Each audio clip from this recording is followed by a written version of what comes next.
awesome. Hello, Internet. Whoa, wow, my, there we go. That's better. Is there an audio delay? You're an audio microphone? delay. Yeah. Yeah, got him. Got him. I could not tell you. Why is there an audio delay? How about now? Any better? I think it's fine. Yeah. Okay. All right. Yeah. Sorry about that, Internet. Sounds great with the sound off. Also, just ignore the intro because I may have forgotten to switch the intro. Hi, everybody. Clearly, I need a lot of wine tonight. Well, welcome to Are you tonight's sure we episode. shouldn't be cutting you off already? It's fine. I'm good. Welcome to tonight's episode of Decisions and Dragons. Before we get started tonight, a couple quick shout-outs. First off, ignore the other intro. We are playing our Tal'Dorei characters tonight. But before we get started, got a couple quick shout-outs. Brian, do you have any more motivational messages about the two things that you talk about every time we have an episode? Can you? Of course I Oh do. my god! Of course. Okay, let me just lower the Hey, audio. hey, Internet. It's your boy, Brianku. Anyway, that's how you say it. My Polish relatives say it. Okay. Speaking of Polish and being in a whole different country, if you ever need to make a map to find maybe where your homeland is, you can always go on to Incarnate and make your own maps. I mean, will it be world accurate? Well, it'll be accurate to your world. Incarnate. Yeah. Is that their tagline? That needs to be It's their just tagline. Incarnate. Yeah. Sure, why I not? thought I had my guy out here. So anyway, the next thing I'm going to talk to you about... Cough. Give me 1 second. Here we are. So anyway, if you like making your own miniatures, stop on down to Hero Forge. If you ever want to make yourself an action figure, dude, this is my LARP character, Thaddeus Maximus, actually retired. RIP, baby. But you know what? It's all good. Wait, R.I.P. Would people retire? Do you just kill them? Retire in peace. Yeah, retire in Just peace. call it What out else for does that your stand homie for? right there. That's cool. Yeah. But no, Hero Forge, I could accidentally spend like 7 hours on there just making random figurines. Definitely go check it out. I recommend it 100%. I know everybody else in the chat here and in the game here too all recommend doing it. We've all spent way too much time on there, and it is not time that's not well spent. I said that weird. It's good time spent. Back to you, Cujo. Thanks for that. Oh, this Tupperware is also from Aldi from a few years ago. They're not a sponsor unless Aldi wants to be, which would be Aldi. real nice, Aldi. You should Aldi. hit us up. Call Aldi. me. Yeah, Aldi. You're like Aldi, down the street, find man. us You wanna over have here. a meeting, talk, and Yeah, we negotiate? We're like we right can down the hang out. road. Yeah, I mean, Aldi, you know what? It's, they have the best chicken sausages in town. Back to you, Cujo. Anyway, also a quick shout out to Monument Studios. They have gigabytes worth of Hollywood grade music for you to use for your tabletop games. They don't require us to shout them out, but I like doing so because they're awesome. The music that you'll be hearing tonight is going to be from their library. If you use the code NERDHOUSE15 at checkout, you get 15% off of your order, which is awesome. So thank you, Monument Studios. Shout out to Foundry Tabletop. That is the virtual tabletop of choice for our Wednesday night campaign. It is very user-friendly. It adapts to whatever system you want to use it for. And there's a whole lot of customization included as well. Some other users of the program add a bunch of extra little bells and whistles in case you wanted to make your games a little bit more chaotic every week. Also, shout out to Sirenscape as being our soundboard of choice. I love Sirenscape. I love ambient sounds. I love immersion stuff when I run my games. So definitely check them out. If you subscribe, you get access to all of their sound sets for Wizards of the Coast, Paizo, Vampire the Masquerade, I believe, but there's hundreds of them. Go check them out. They're awesome. And now, I'm going to record this next thing because I'm sure that many people online, somebody named Steve, is going to want to know what the donation perk is going to be that I have decided to replace and hopefully kill Alfredo Gate 2023 for our extra life Ragu donations. Gate? What was that? Is it Ragu Gate? No, it's not Ragu. Shut up. If you Prego? are new to Nerd House Tabletop and are watching, every year, around November, October-ish, we do a 25-hour-long Extra Life D&D tabletop RPG stream to benefit Extra Life, which is a charity that works with children's hospitals all across the nation. The ones that we work for are in Chicago, which is Lurie Children's Hospital. Your donations go directly to that hospital to provide kids with video games and toys, but also for funding for necessary treatments so that they can get the care that they need. So, with that in mind, every year we typically have some ridiculous, lofty donation goal, and we have to do something stupid. Last year, and as you check my TikTok, Cujo Plays Games, you'll see I had to eat a lemon. And that was disgusting.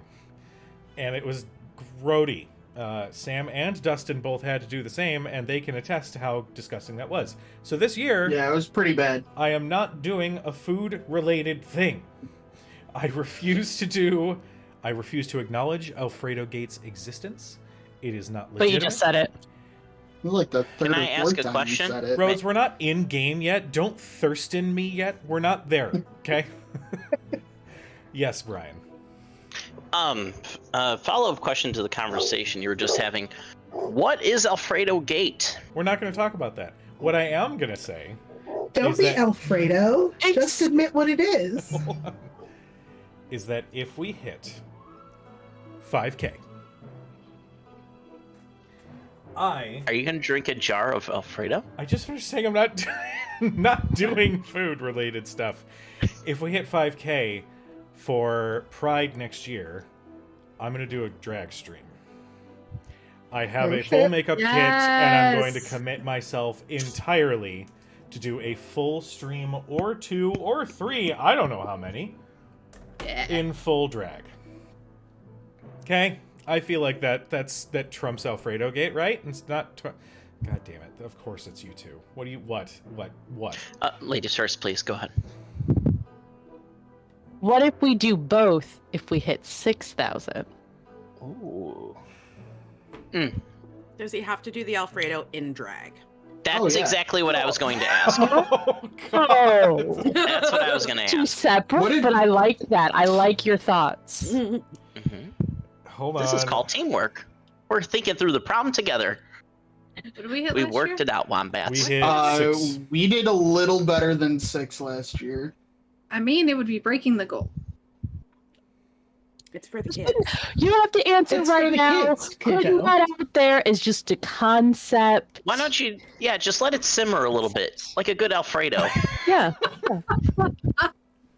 I We will have a gag feeling in my discuss. throat just thinking of you doing We this. will I'm Oh. just discuss gonna be this sorry. later. I feel like I need to have a therapy session ready for like the 5 minutes after it's done to come to grips with I what told you, I'll buy you the fancy Whole Foods vegan Alfredo so it Is it a doesn't have smaller dairy jar and it too? won't mess up your What, stomach. Oh, no, it's a big what if I jar. make the Alfredo? I make a pretty good mean Alfredo. You can hype up the vegan. You can say that it tastes like air.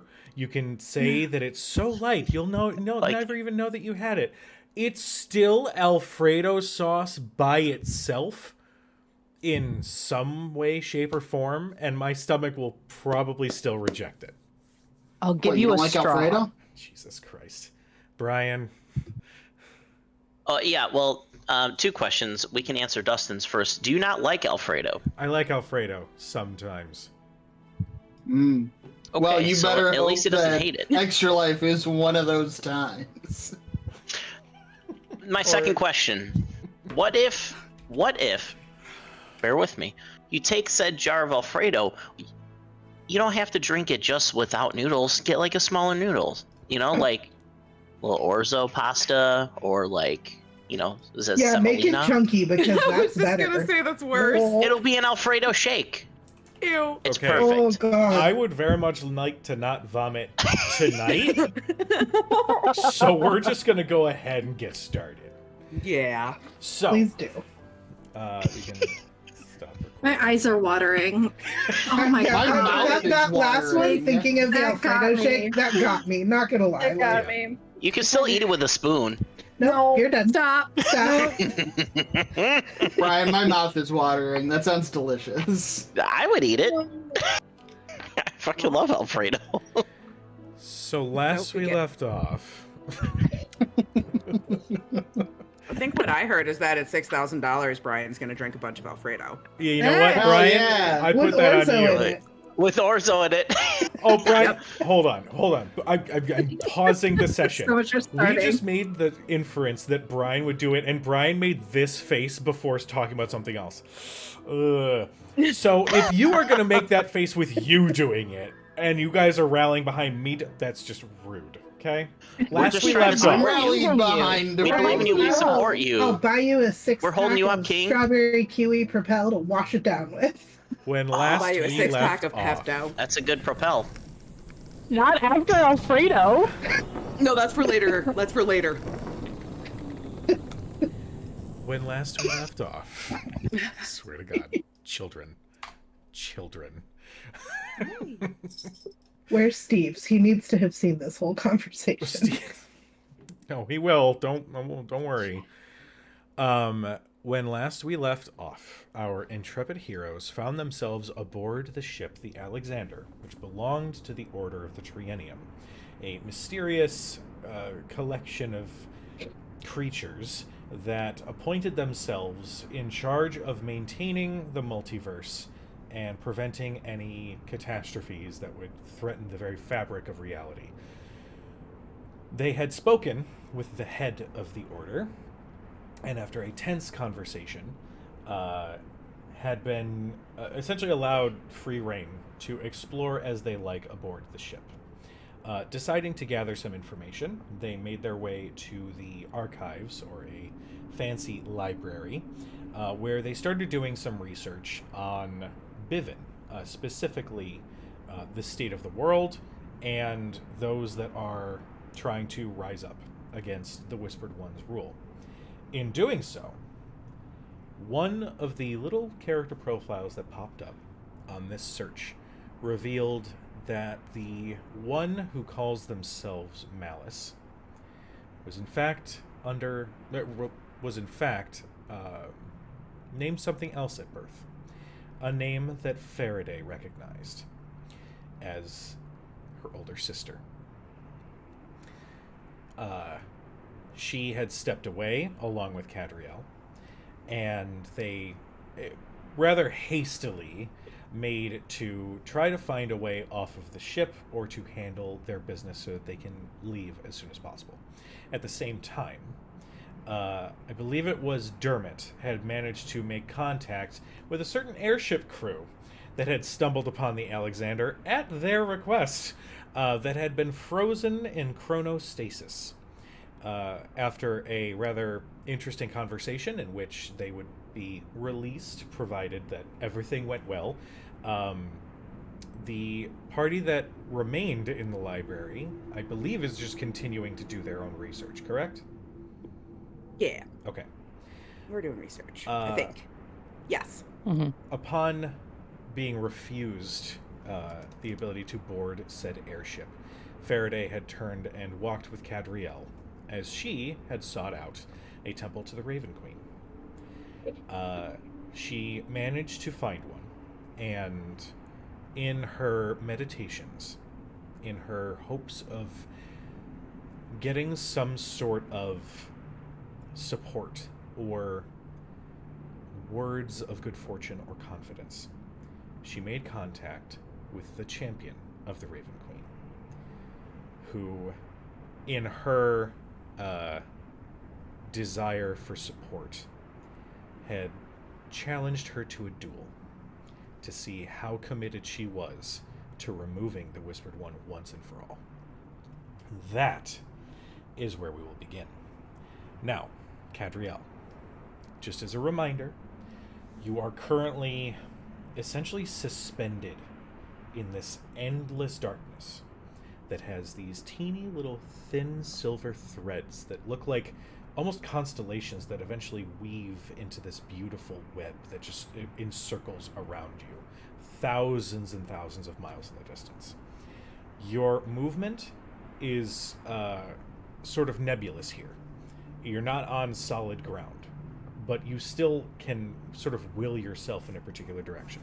So for the purposes of this fight, thematically, you are considered flying as you are encountering all of this. I now need you to roll initiative.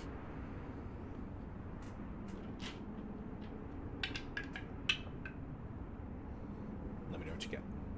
22. 22.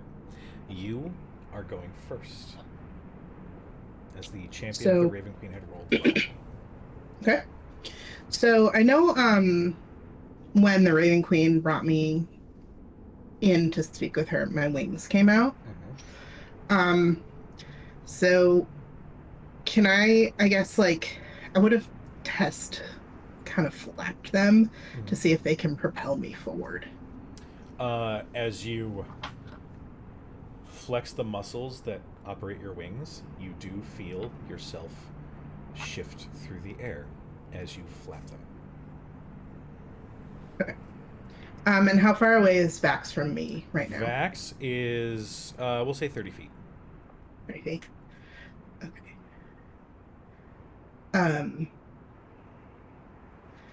I take out my Chaos Blade since I do not have Gladius right now. Okay. And I will use my wings to push me forward as quickly as I can. Okay.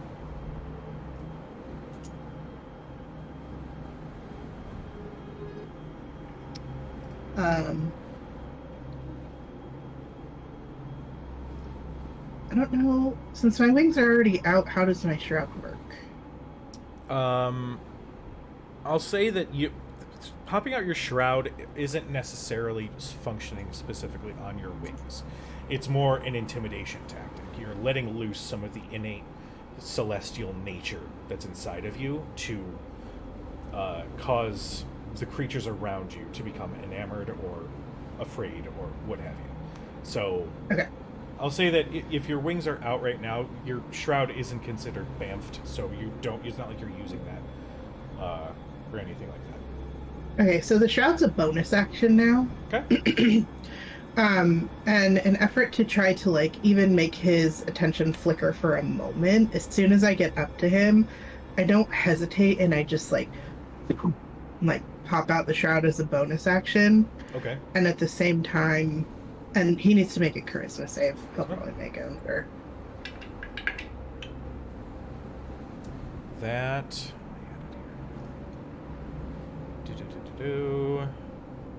I just had it. Where did it go?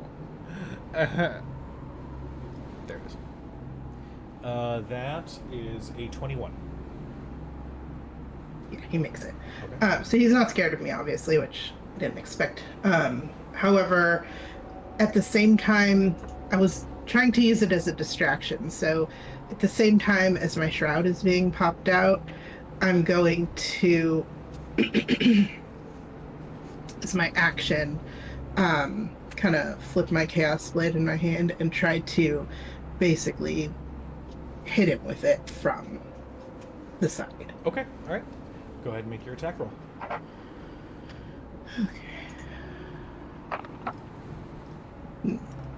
That's an 11. So, Okay.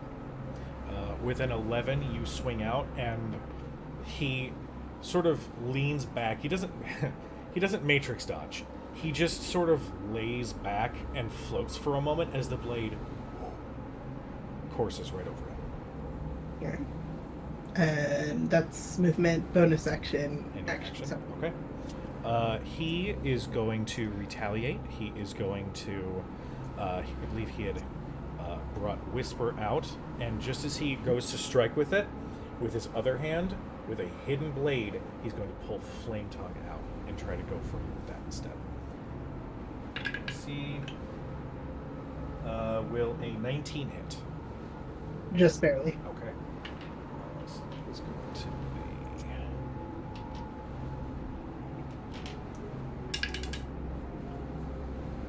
That is going to be 14 points of fire damage. I'm gonna uncanny dodge that. Okay. And 7. Yeah. We're going to add 6 points of radiant damage, as after the blade cuts into your arm, you initially feel the burn of the flames that lick at the edge of the blade, but then you see it glow, and you feel an energy burst inside of the wound as he lays in a divine smite. I am resistant to radiant damage. There you go. After he gets the mark on you, you see him slowly fade into the darkness around you as he is going to attempt to disengage. And as he moves, he says, "Is that really all you're going to do?" And his vision, his image shimmers a little bit as he moves back into the darkness a little bit. It is your turn. All right. So I can still see him, but he's shimmering, right? Yes, you can still see him, but it's like looking at somebody while there's a mirage in front of them. His shape Like just he's sort of displacing, looks a little kinda? bit. Yeah, he's displacing a little bit. So I wanna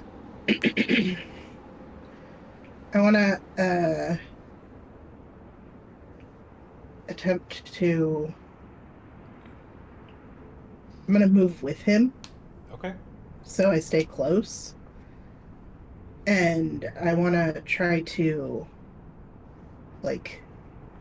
have my dagger of displacement, like the fake whisper. Sure. Yeah. Out, and I want to go for God, how do I explain this without saying the phrase that sounds dirty, but it's not. I would like to kind of reach around his back. Okay. Just really trying to avoid saying reach around, y'all. It's fine. It's just on the internet. Hashtag new Alfredo Gate. Uh-oh. And I want to try to get him in the small of the back Okay. with the dagger of displacement. Okay. Go for it. Jesus fuck, you're jail. So that did not work. I rolled a natural 1. Okay. So, I'm gonna say, as part of the natural 1, just for thematically with this battle, he is going to catch the hand that has the dagger, and he's going to just wrench it a little bit to loosen your grip. Really? And just sort of tosses it back at you. Not as an attack. He'll just sort of toss it so you can catch it and re-equip yourself. But he basically makes so it... I guess my question for that would be, if he's holding it, Mhm. can I bamf myself behind him to the dagger while he's holding it? Oh.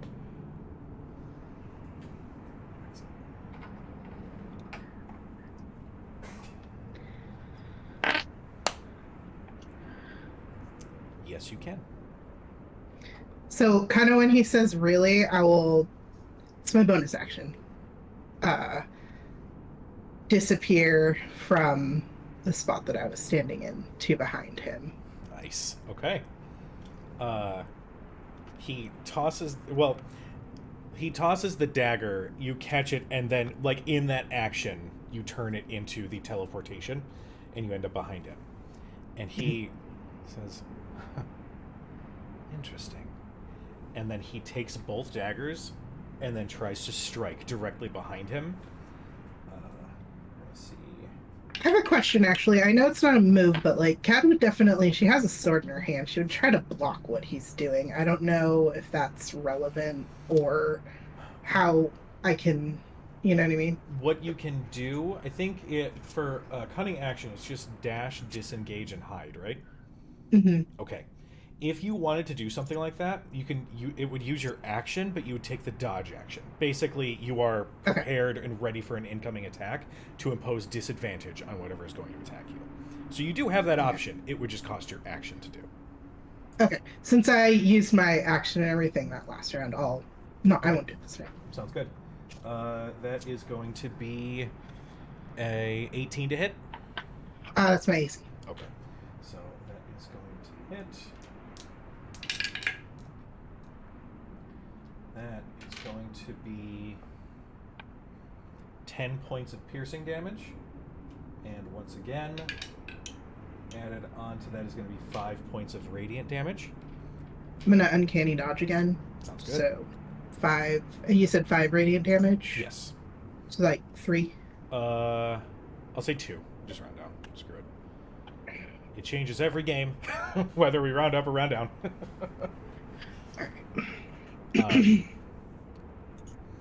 As he strikes out, and again gets you right in the hand. He's not going lethal. He's just toying with you.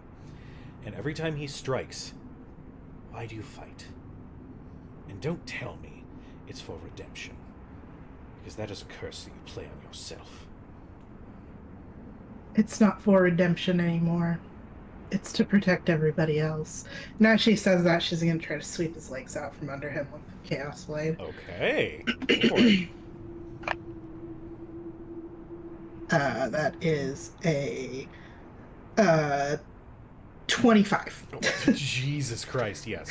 That will absolutely hit. I don't get sneak attack on that, right? No, because there's no advantage. That's 8 plus, since I have my shroud out, I have an extra d6 of necrotic. Okay. Sorry, just checking. They changed the spot where it was at. How dare they? Extra d4 of necrotic. So, that's 8 slashing. Okay. Sorry, piercing. And 3 necrotic, and actually, because I'm chaotic alignment, this sword gets an extra d6. Nice. Okay. So another 11 total slashing plus 3 necrotic. Okay, so it's 4. Okay. He is also going to uncanny dodge. As you sweep for the leg, you do manage to get him right across the thigh, and just as he is about to lose his balance and seemingly fall, his own wings bamf out of his back, and he steadies himself as he floats through the air. He stands in front of you. Oh, go ahead. I was gonna say, my bonus action when he bamps his wings out, she would try to just, with her dagger, just give him a little shave. Okay. Go ahead and make your attack. That's 15 to hit. Unfortunately, 15 will not hit. Okay. You strike out for the wings, and the wing just quickly moves out of the way. On his turn, he says, "Interesting. Let's see how your willpower lasts when you cannot see." And he clutches the mask, and his image disappears into shadow. Okay. That is his turn. Okay. I still have my Raven Queen pendant on. I know it's probably useless to do, but it's her first instinct, so she'd do it anyway. She touches it and ignites it as bright as she can get it, as if it were the light of the sun, knowing that it's been a very long time since Vex has seen the sun. Interesting.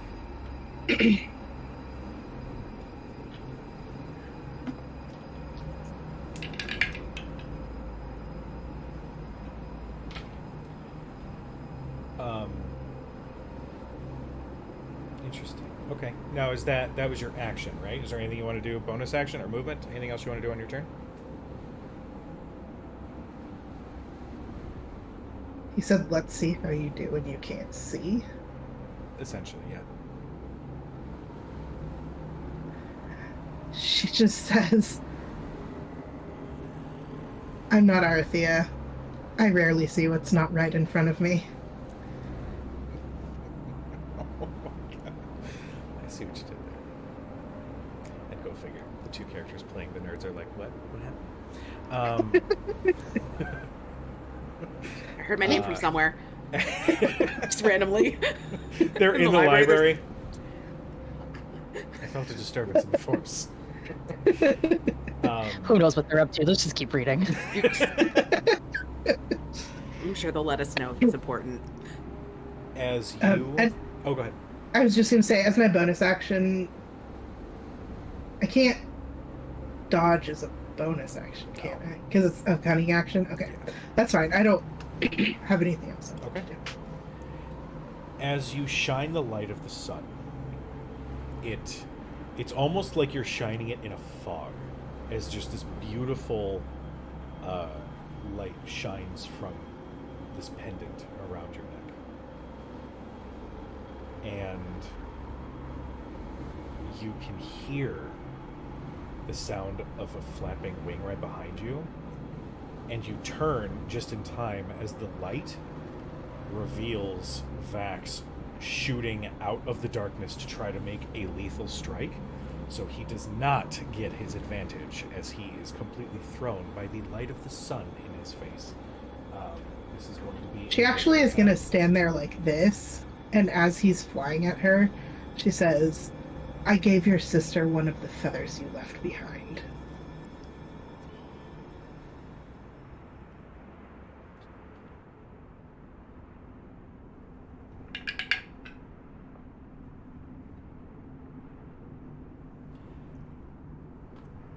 That was a natural 20. He dashes forward, the knife out, and you see him get closer and closer, and you continue to stand open in the light of the sun, and you say that. The dagger gets right up against your chest where your heart is.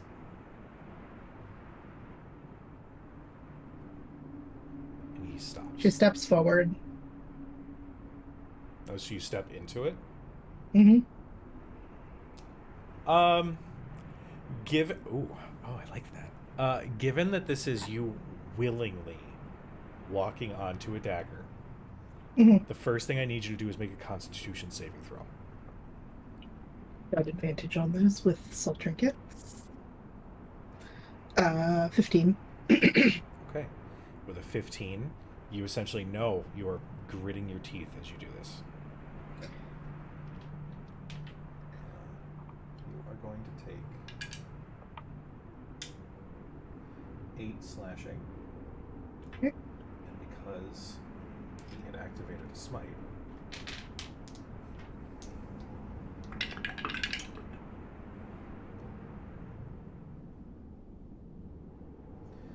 you're going to take 15 points of radiant. So, 7. 7, yes.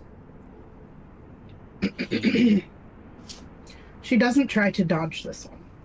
She doesn't use uncanny dodge. And she responds, taking what he's doing, saying, I fight because family matters. My own, their own, and everybody else's. My life doesn't matter, and I am willing to sacrifice everything if it means keeping everybody else safe. He remains there, and you've got the knife a hefty way through your chest at this point. You know if you keep going, it is going to do some lasting, possibly lethal damage to you. He slowly retrieves the blade. And as he does, the wound heals over. You are returned to full health.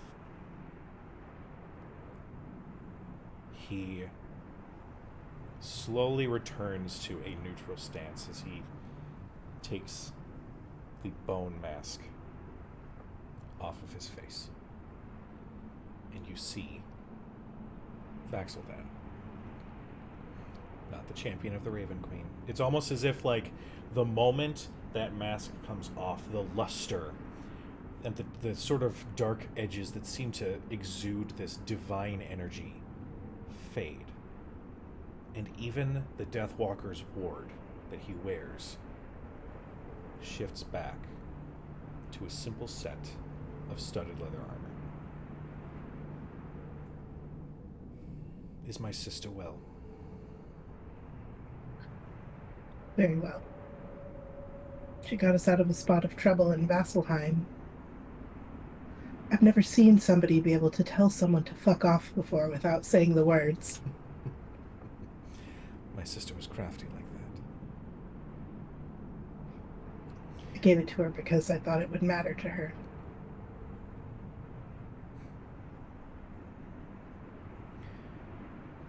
To go up against the Whispered One is to accept the very real possibility of your own demise.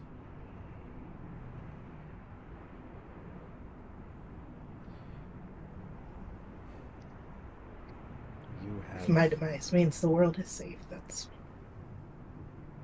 all that matters. I'm one life.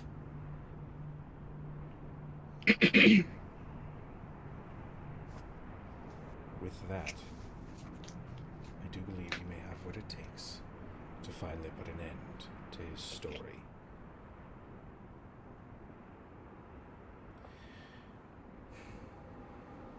He sort of glances around at the empty darkness for a moment before he places a hand over the spot where the dagger had stabbed him. As he does, the shadow that is created by his hand grows a little darker, and you feel a little tingling in the skin. He retrieves his hand, and you see an ornate tattoo of a raven.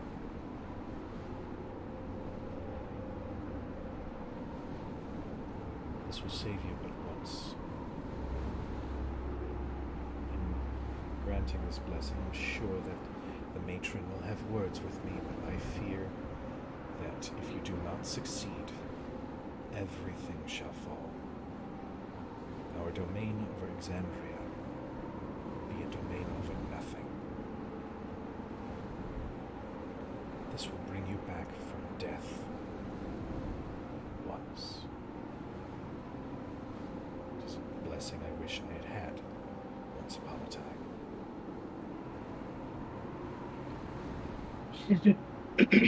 She did promise me her help. That she did. Thank you. Know that I would say at this point in your journey, if you ever did choose a more religious path, I think it would be quite fitting for you.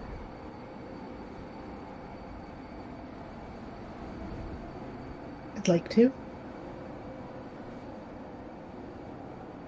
I just don't think I was there quite yet. Till perhaps now. As the champion of the Matron of Ravens, I say that you are.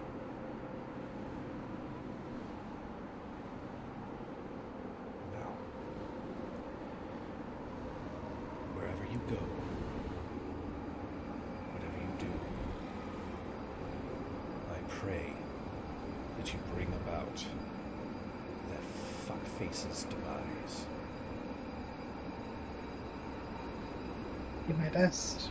We will do our best.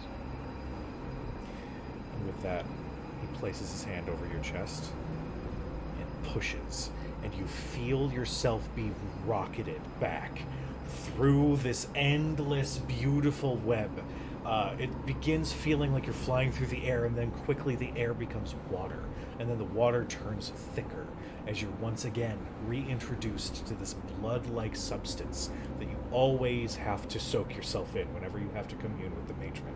And you feel this force rocket you through until Faraday. What do you do in these few moments as you are essentially standing guard with Gladius in your hands? And it's just did Io and Ophelia? Yes. Mm-hmm. Are they there or did they leave? They are both there. They Okay. are sort of stepping off to the side. You can see that they are having a conversation amongst each other. Faraday kind of sat down near the edge of the pool. Gladius in her lap. And is just kind of watching this weird ritual. This is so weird to her. But as soon as Cad goes under, she just kind of like her fingers trace the filigree on Gladius's hilt, almost absentmindedly, knowing that he's feeling about as agitated as she is.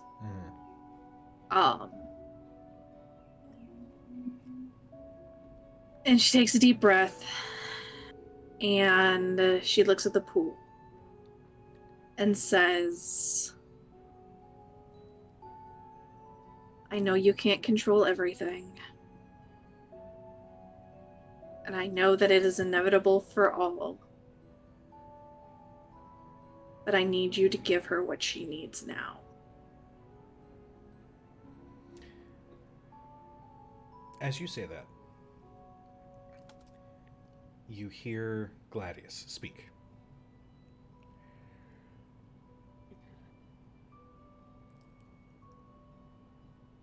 I would ask that you do me a favor. Okay.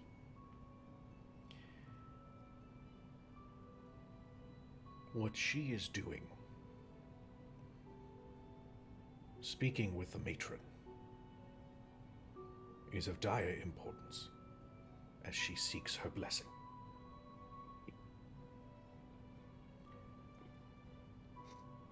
I ask that you dip my blade into the liquid for just a moment.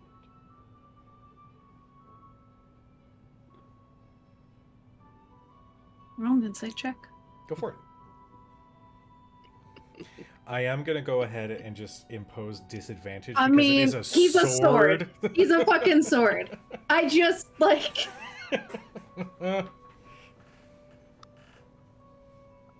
Oh, yeah, it's a 5. Shit, that's fine. With a 5. She's like, yeah, fuck it. Seems legit. It's like, sounds good. Legit. Sounds good. She's like, I don't What's get the this worst weird that shit. happens?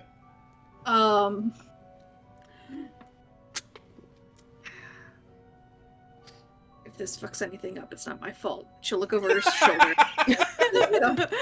It's not my fault as I dip this sword in. Yeah. She'll look over Sword at makes her. its own subtle, just like- decisions. What? I She'll don't look know. over at the two Mhm. and making sure that they're sufficiently distracted. Looks at Gladius again. Like, dude, don't fuck this up. Cat's gonna kill me. And she will fucking take the sword and unsheath him. And will slowly dip him into the blood pool. As you unsheath Gladius, his normal shine that you always see on his blade is muted. As you dip the blade in, even before like the rest of it gets dipped, you can start seeing the liquid almost cling and climb She starts to panic a little. Oh shit! Oh If shit! I lose this sword, I'm gonna be so no! Come on, man! If I lose this sword, she's gonna be so pissed.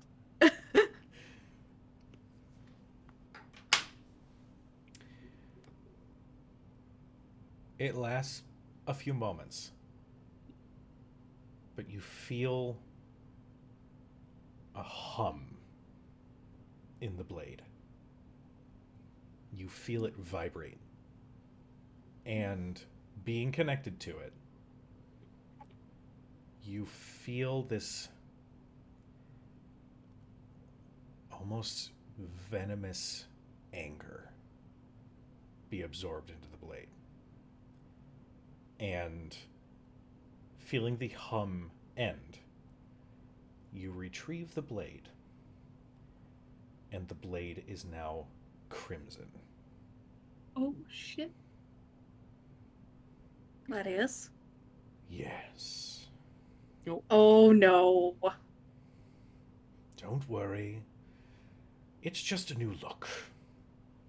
My fight Gladius, is still alongside you and Cadriel.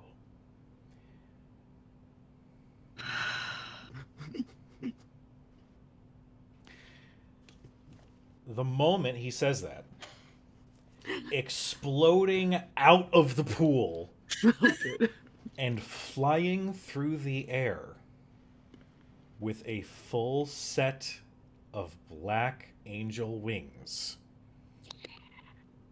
Cadriel, covered and soaked in this disgusting, not viscera, given that this was sort of like cerebroed together.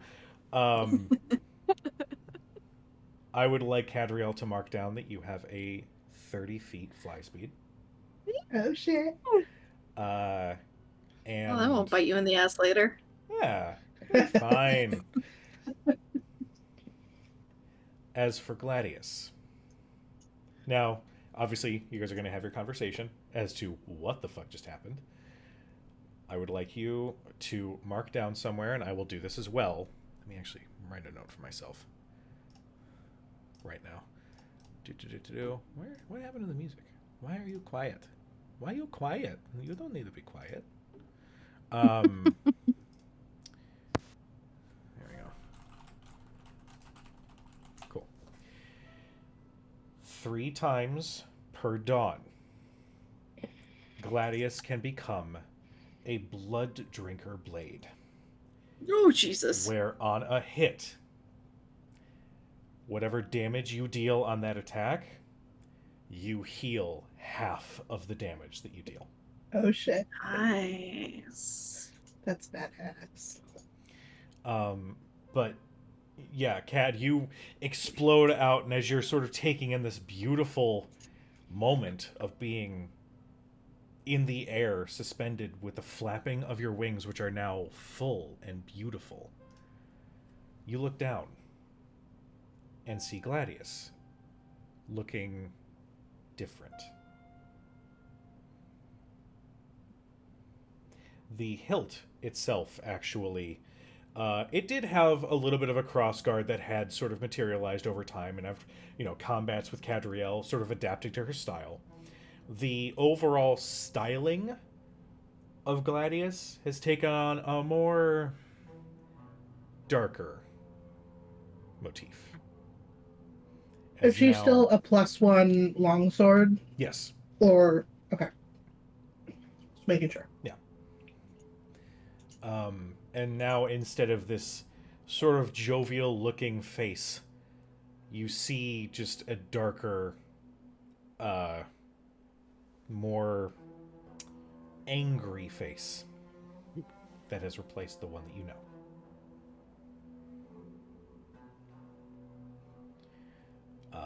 But you return aboard the Alexander with these blessings, and you see Faraday holding a new Gladius for you. She will just kind of looking around, using her wings that she hasn't used in this way in a very long time. Mm-hmm. And she'll hover for a second and then just like land very gently next to Faraday. What the hell happened to you? I got some answers. She pulls aside her shirt. Mm-mm. Well, if I'd known we were going for tattoos. I didn't know either. Guess you have to step into the blade of a deity's champion to prove yourself worthy. Clearly, I missed a lot. Yeah. I think perhaps a conversation for when prying ears aren't around. What happened to my sword? Not my fault. She'll offer Gladius back. She straps him back on her back. He asked for a favor. I thought it'd be okay. Clearly, something happens. I don't know. I think it might kind of suit him. Thank you. You hear, and his voice is not as boisterous. It's now simmering. I guess I'll leave that up to you. If the changes. Okay. I think we're all going to be changing before the end of this. How are you? I really want to get off this ship as soon as possible. I don't disagree. We certainly have our work cut out for us, and well, hopefully the others have gleaned some information, but the neutral aren't always so forthcoming. No, we have a lot to do. Indeed. All right. As that conversation occurs, we're going to come back to the library. You all are still at your table researching what you like. Is there anything else you guys wish to look up while you guys are in there? Yeah. All right, let's start with Yes, you go. Thurston, once they feel like they've gotten a good chunk of information on Bivin and like people started to wander off. It's like, okay, the group is breaking up into their own interests. Oh, okay, cool. He like minimizes that tab and opens a new tab to look up Woodward. Yeah. Okay. No, it's fine. I'll take those and just put them over here. You look up Lamar Woodward, the individual that you had interacted with multiple times in Western, who has openly admitted to being a person of authority in some way for the Clasp. And you see something strange. It lists that he is the head of a family in Western, but that he died 2 years prior.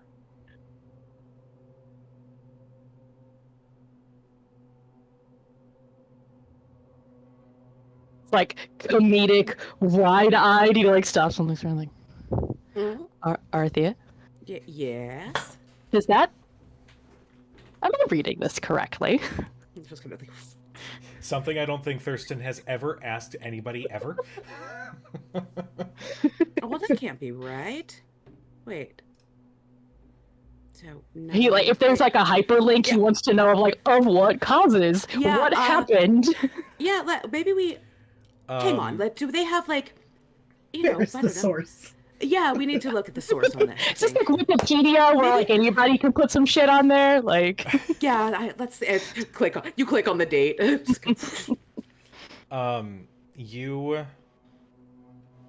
You dig in a little bit, and you discover that the cause of death was seemingly dying in his sleep.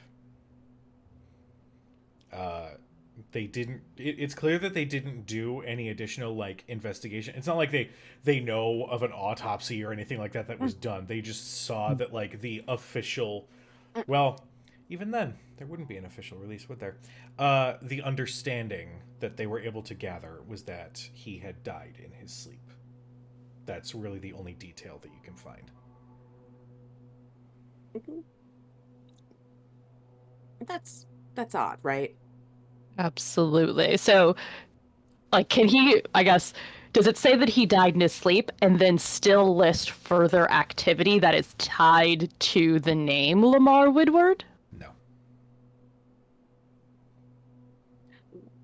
Do we, of the things we know that have happened recently, because the accounts we've been looking at least for some of the other stuff, have been up through current.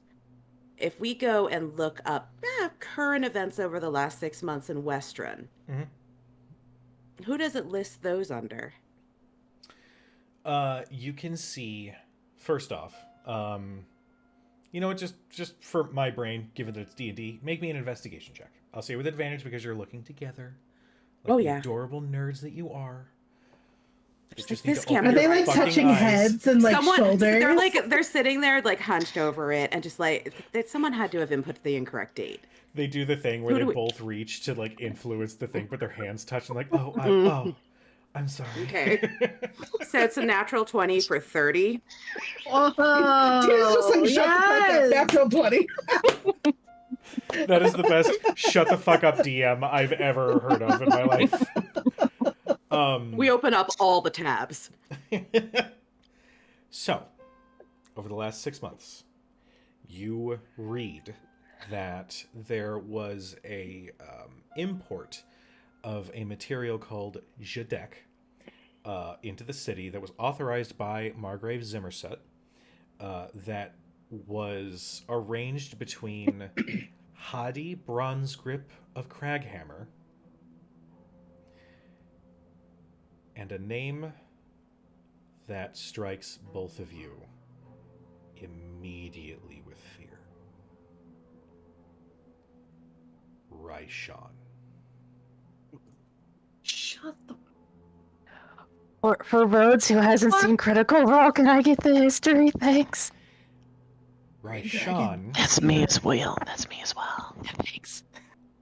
Was one of the Chroma Conclave, an ancient green dragon that had been cursed by the Ashari and had worked with Vox Machina for a brief moment to betray the head of the Chroma Conclave, but in turn was supposedly slain. Are we sure that these are accurate? Well, we've been believing everything we've read thus far. I know, and now I'm Do wondering. we have to question everything? I mean, I suppose didn't really the only people who would have known about that are there was only a handful there. Been sitting But- on that for a while. I mean, Yeah, sip your Faraday fucking drink, Kuja. did have a visceral reaction to something she read. There must be some notes of truth in this. Oh, that's true. She did kind of. Is there anything? I mean, your family knows this has been interactive. It's with your mom. Actually, that is an important note. I forgot to include recent events. This shit that's happened Right. since we left. The Woodward family was named as the new mayor of the new mayoral family of Western. Sure. Margrave Zimmerset had been deposed, or not deposed, unseated, and Unalived. not unalived. In their place, a name strikes out as familiar to you Thurston, Mm. the name of your sister's husband. Mm-hmm. Since that change, the House of Nollard has been honored as being a staunch ally of the Woodward family. But there is unrest as the Guard have become more militarily minded, and as such, there have been very harsh penalties given to those who have been seen as criminals, where sentences are being carried out almost instantaneously.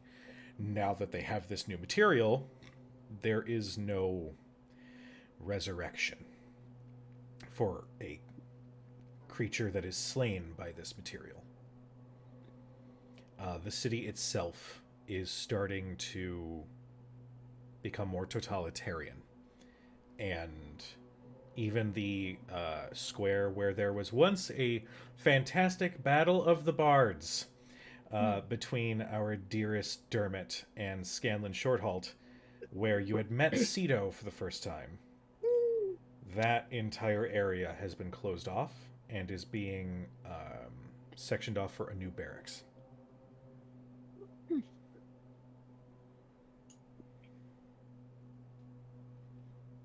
Also, I can't find that goddamn name to save my life, so I said your sister's husband. That works.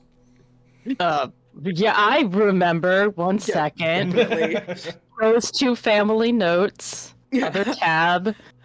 Too much family. Gotta have less family.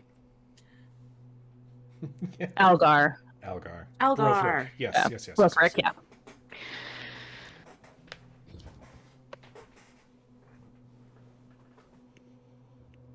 That is the current state of Western.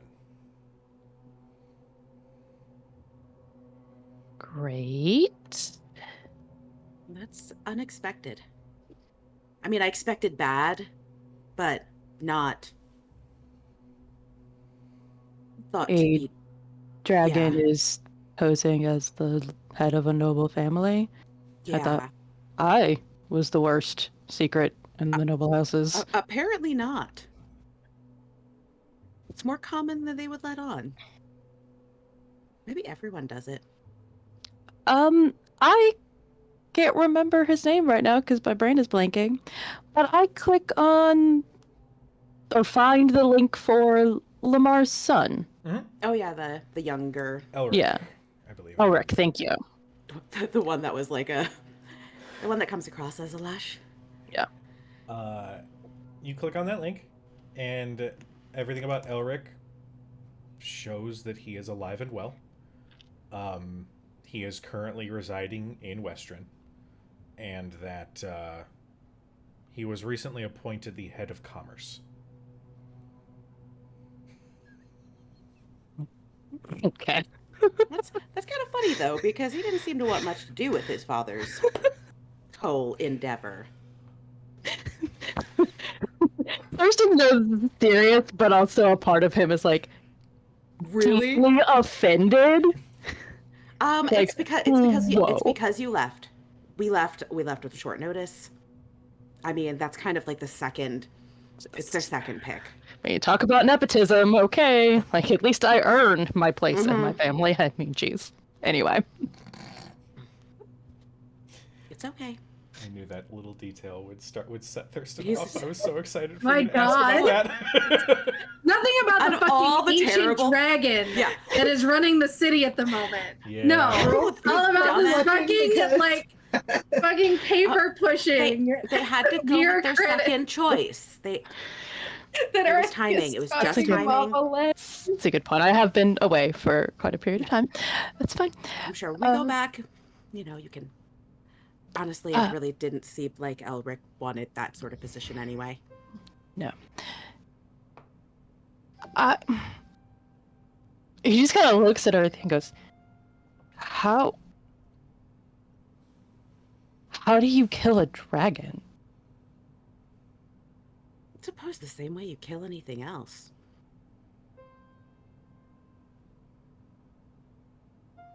Do we want? Well, I guess the question is it already dead? I would assume it's alive and posing as Woodward. But what if is it one of those that died and then came back, or is it one of those that didn't quite die? I don't know. I mean, Faraday at the party didn't say that she felt any shenanigans, but I don't know if they were close enough for her to get that vibe. We gotta get a. Yeah, I don't know what the distance on those is. I don't think it's like it's like if you walk into town, you can feel them all. Yeah, I've never asked the distance. It No. never occurred to me. I mean, do you want to kill a dragon or do you want to just confront a dragon? Because I think they're two different things. I have a feeling that confronting this dragon will be the same thing. I mean, eventually, maybe. But you don't really want to do that in Westrun. I mean, probably not in the city, but how else do you depose this thing that is possibly controlling the city in some way, shape, or form? I mean, right now he's controlling the city politically, right? This is all, in theory, this is all Woodward. This is all, the people think it's all Woodward, right? I'd say it's arguably harder to depose someone who is manipulating things politically than just with a show of force. What about exposing them, though? I mean, their form is right now that of a man, but obviously, not their full. That would wake some of the people up, I would assume, but then you'd still have quite potentially a ancient dragon that's now angry at you, which goes back to my first question of how do you prepare for that scenario? Well, probably a lot of health potions.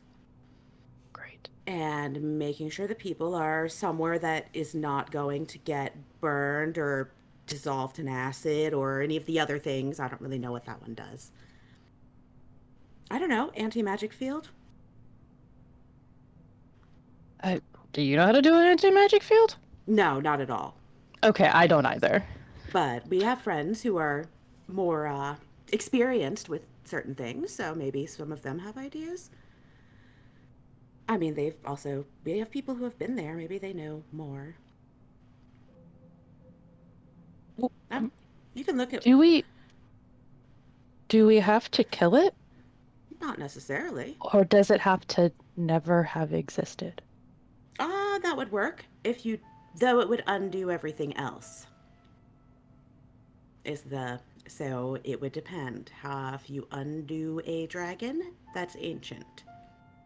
Anything else that it touched unravels. You unmake the world. Not necessarily. You might make it better, but still unmade. Yeah, I mean, more like remade, rewoven. It's not necessarily a bad thing, but it's probably something that you'd want to run some permutations before you do that. Young dragon, probably less of an issue. Ancient dragon, that's a lot of time. And also, as far as we know, that particular one was of assistance in deposing the other ones that you had flying about. Take away Raishan, what happens with those? They might still be out there. If you take away a decision even way before that, maybe the whole thing never started. We don't know. That's the problem. Are any of those... Sorry, go ahead. No, just DM question. Did you say started or sharded? Yes. Yes. They were just flying and sharding all over Westred. They kind of did. I heard sharded and my brain stopped They paying kind attention. of did. I mean, I suppose that would be a tactic for fighting a dragon. Probably an effective one if you're very large. I'm saying it would work. It would work. It would be... Worst case scenario. It would be, I think, Don't jump there. Yeah, don't jump there, but be ready to jump there if things go south. Worst case scenario, you have to kill a couple other ones. I mean, if we tell Cad she can use the dagger on an ancient dragon, I'm pretty sure she'd say yes. She was gonna use the dagger on this like innocent looking owl in a tree before I told her to not test it on actual animals. I'm really glad that we didn't do that. I would have felt really bad.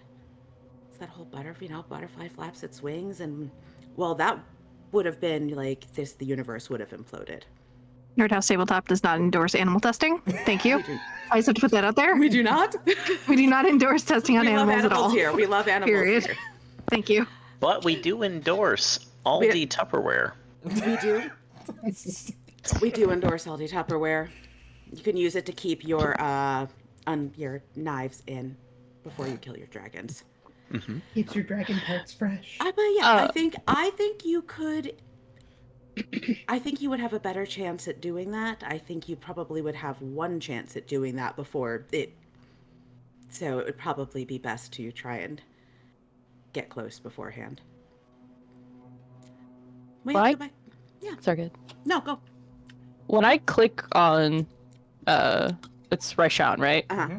Essentially click on that hyperlink for more information.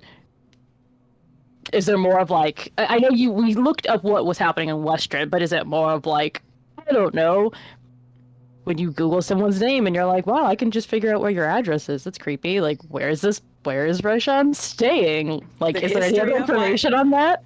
The history of Raishan. It should be noted that specifically the records in Western that say the word Raishan as the one orchestrating things.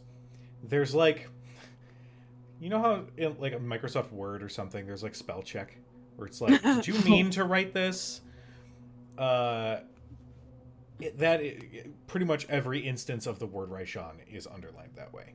As the record for Raishan tells the story of them slaughtering Ashari, of the curse that was placed upon it from said Ashari, to the story of the Chroma Conclave, to betraying Thordak, to being attacked by Vox Machina, and being slain by, I believe it was Carrick who got the final blow.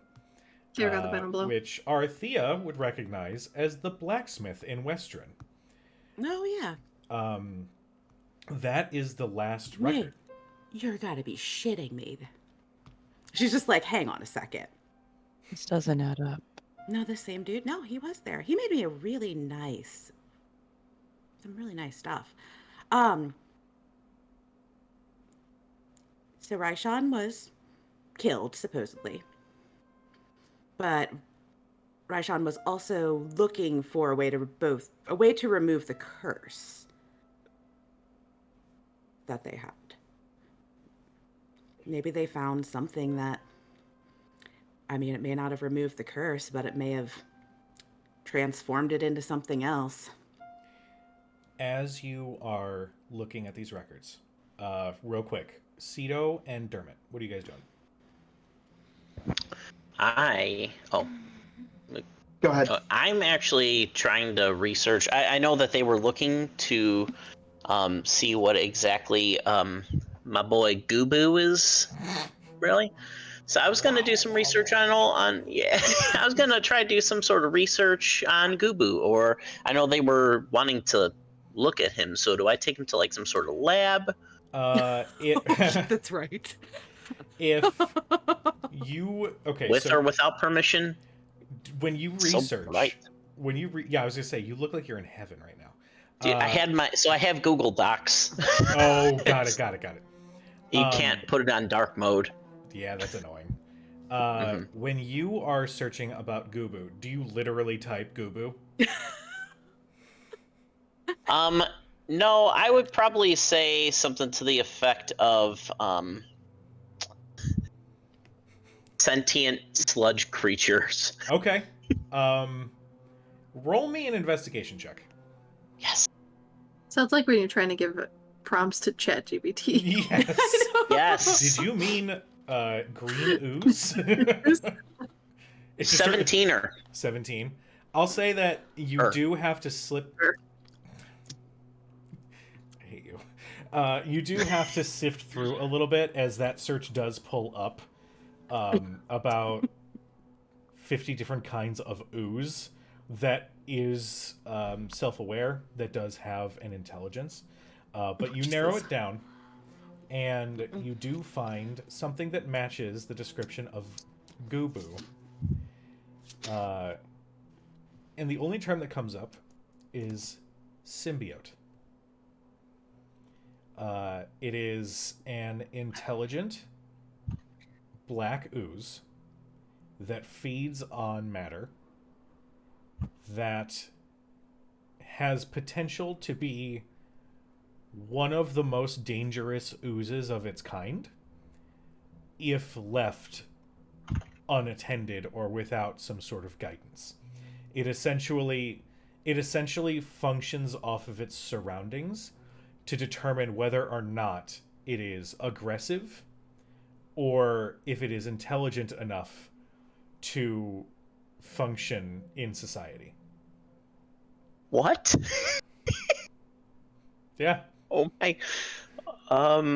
Great. I rolled for something ridiculous, and I rolled real high. I love it. So your Gooboo could potentially wipe out everything if you're not careful. Oh my god. Okay, it can be very dangerous if left unattended. Phenomenal. Give it to you guys. Raishan. I think it'll work great. Ryan, put that shit in your Tupperware and close the lid. Yep, raise with love and care. Mm-hmm. Raise So with love kind and of care like and a Tupperware. gremlin, like don't Yeah. feed it. Yeah, it's a I gremlin. think you have to feed it, but maybe Don't get it wet. Don't feed it after Feed it midnight. midnight. Kind words Although of realistically, affirmation. out of everyone here, Cito's the best one to have gotten this. Really? Mhm. Yeah, that's why I was like, what? Isn't Mako wearing like symbiote armor now? Is this going to Uh-huh. become part of Mako's armor? Is he going to absorb it and Cito's going to lose his pet? This wine's Or is really Cito good. going to get symbiote armor? Fucking hilarious. Or is This wine Mako, is really good. or are their consciousnesses going to converge, and Mako will fucking lighten up a little? Can I see, does Gooboo, the symbiote, is there any specialties that is known to that particular species? What specifically are you looking for? Like, just give Does me it like shapeshift like old Cito does? Does it if it matures polymorph enough? into like some sort of armor and it just takes over my being and then I just am the one talking to it from the inside as opposed to it talking to me from the inside? Real important It question. has the potential to polymorph. Mhm. It has the potential to shapeshift. Mhm. In other instances, you can see a couple different records pop up, but not from Exandria. One record. Is it from Ask Jeeves? Wow. It's a Ask web crawler, Jeeves. actually. Yeah. You find through Bing that yeah.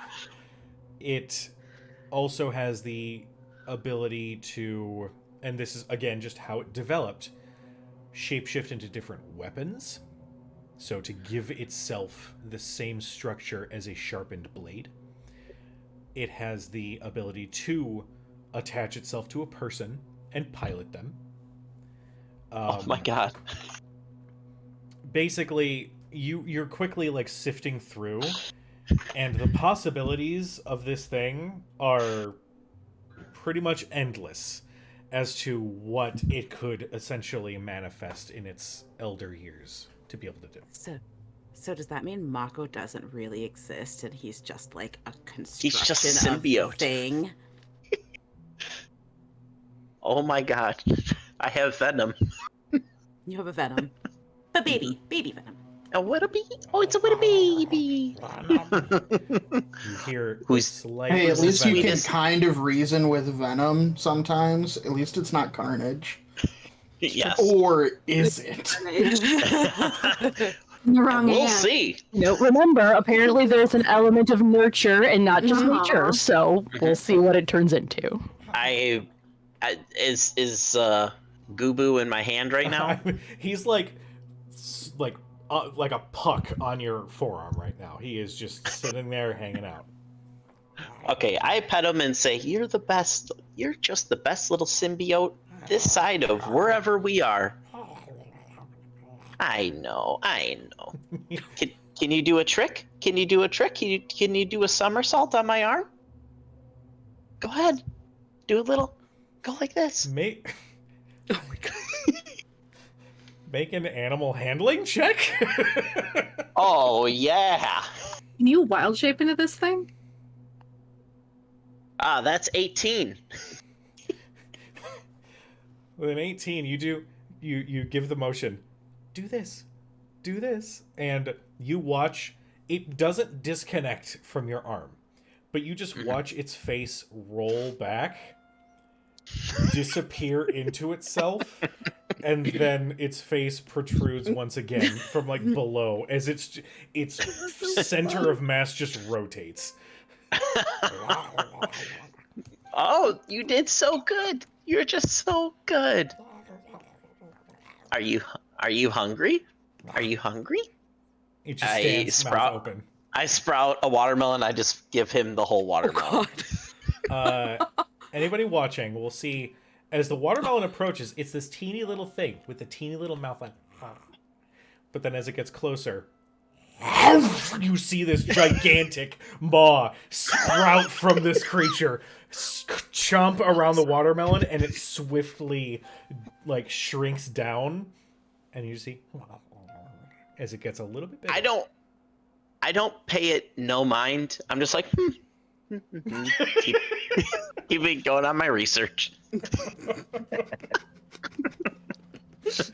Dermot, buddy, pal. What you up to, buddy? Watching the symbiote. Dermot is sitting back in a chair just eating popcorn, just watching all of this shit. No, I am...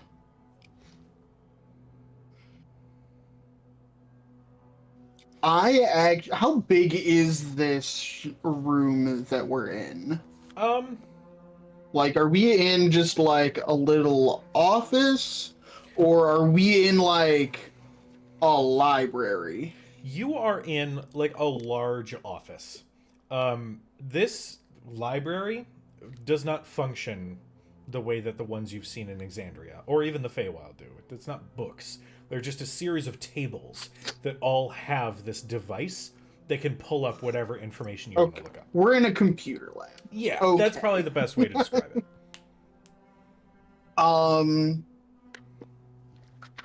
I want the first thing I want to look into is, so correct me if I'm wrong, I want to just make sure I have all my base facts right. The organization is the Triennium. Yes. The Alexander is their ship. It is the ship that houses the Triennium. Okay. So the actual thing is somewhere on this ship. What do you mean by thing? Being. Like, The Triennium? uh-huh. Sorry, let me clarify something. The Triennium Is a thing, not just the name of the organization. It is a creature of some kind that that is basically, it has the ability to exist outside time and space, and it is the one that can monitor and sort of, it enables the travel between universes. The Order of the Trienni is the society that you guys are interacting with. The Alexander is the ship that the Order uses, that the Triennium itself is actually housed on as well. Okay.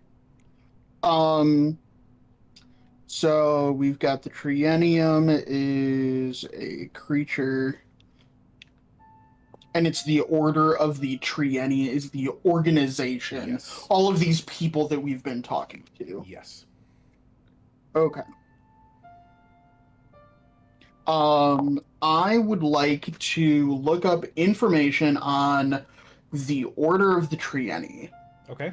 I want to know what the organization, what these people on this ship actually do.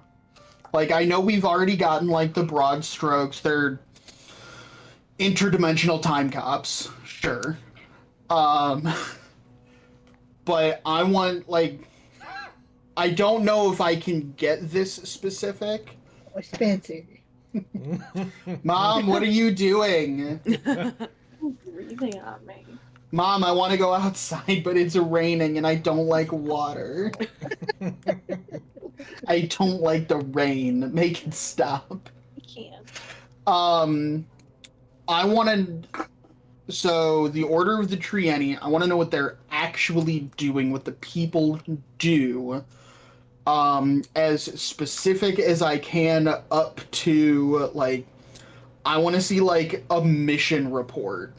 Okay. Like, somebody went out and did something. What did they do? How did they do it?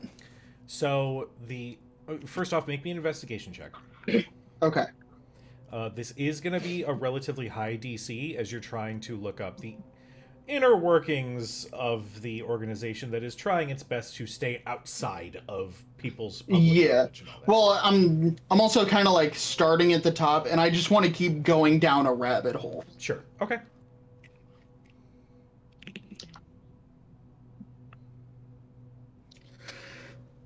I mean, it only gets me a 24, but it is a natural 20. Fucking damn it. Okay. The Order of the Trienni documents all information on the planes that are brought into existence. They have a team that focuses on flora and fauna, that goes onto the material plane and researches that, and basically continues to feed the archives that you guys are using to have information on hand in case a cosmic event that isn't supposed to happen happens. They gather as much information on societies, on languages, on lineages, on civilizations, on everything that they can, on each plane that exists in that universe, so that if they do have to go to the ground to fix a thing, if something develops weird, if something is revealed about their existence, they can go down prepared and ready for whatever is going to come out of the woodwork, whether it be that they have to go and interact with the locals, whether it be that they have to go and do a cave dive or something similar.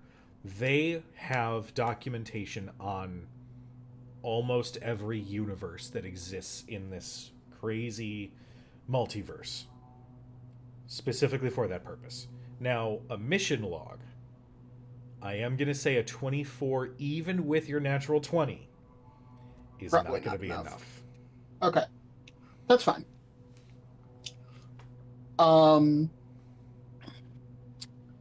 I also want to know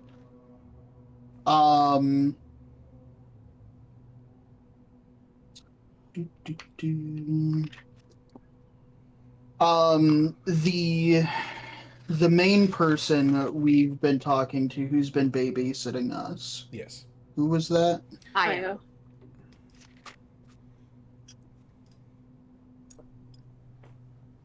I want to look them up. Okay. I want to know, like, what's in their file.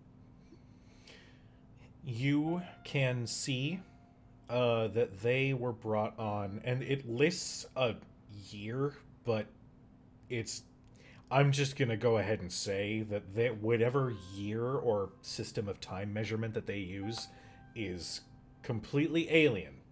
Almost like somebody spent a little too much time on a calendar, and it's a little difficult to keep track of. Sorry, Matt Mercer, I love you.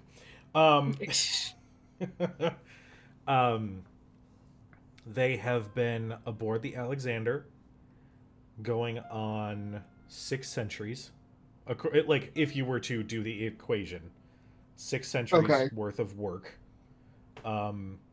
They started as an agent specializing in arcane research, of which that department focuses on, like, okay, this is a new universe. Do they have magic? Okay, they do. How does it work? It works this way. Cool. Are there different schools? What magic words are there? Basically, like, this is somebody that goes in, figures out how magic itself works. Codifies how. Yeah. Okay. Yeah. She worked closely with another agent by the name of Theodora, which you now know to be Cito's mother. Okay. They had worked together for the majority of that time, with both of them ascending the ranks rather quickly. Theodora was the head of the ground team, like, division before Io, and it was during that time where Theodora was in charge of this division that she fell for another gnome by the name of Cito, and did the deed that got her exiled from the Alexander and shunted off to a random universe. Okay. If you do try to look up Theodora's file, it will go into her career, it'll go into known associates, it'll go into, other family that they had prior to joining the Alexander, all that sort of stuff. But the record ends, and it is cut off. Like, you cannot enter anything else past they were banished from the Alexander. They essentially removed them so that nobody would be able to actually track where they went. I want to dig into the circumstances of why they were exiled. Okay. Like, what rule? What was the actual rule that was broken there? The rule was that those who interact with the intelligent creatures in a particular universe do so under the guise of being a citizen of that universe. What she did was she went aground with a team, was investigating well, actually, how old is Cito? Cito is...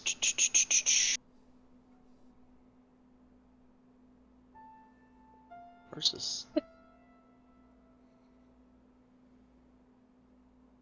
Why can't I find his age? Hold on. It would be in your notes, I believe. Yeah, features and no notes. Description. Oh, description, yeah. I'm gonna say 27. Okay. Does that sound good? That's fine. Okay, good. Theodora had been sent on an assignment to investigate one of the vestiges of divergence that had appeared and made itself known. The vestiges were thought to be hidden away in myth. And so one being discovered probably should mark down the circumstances it was discovered under, and who currently possesses it. Is it a potential threat? That sort of thing. In that investigation, she ran across another gnome by the name of Cito, and had it is marked as a brief interaction, in which she fell in love, and had a child. During that What time, a dog my dad was. So mean. During that I mean, I time- suppose that is a polite way to put it, but nobody that- wants to have it said that they had a brief interaction. That's the part she's pissed very about. brief. It's like, oh god. Oh god, During that poor time, guy. Oh my god. Yeah. During that time, I swear to God, if I say during that time, one more goddamn time, she revealed to Cedo, who she was in love with, that she was being called back to the Alexander and that he would never see her again. By merely stating the Alexander, it raised a red flag in the system. And She blew her cover, she blew her essentially. cover. Yes. Okay. So she came back aboard with baby Cedo, as adult Cedo wanted the baby to be raised with his mother, purely because her life sounded adventurous and exciting. Unfortunately, it resulted in her being exiled and completely removed from all rank, all associates, all of that information removed from her clearance, essentially, before she was exiled. Immediately afterwards, Io was named as her replacement, and Io has been taking up the mantle ever since. Okay.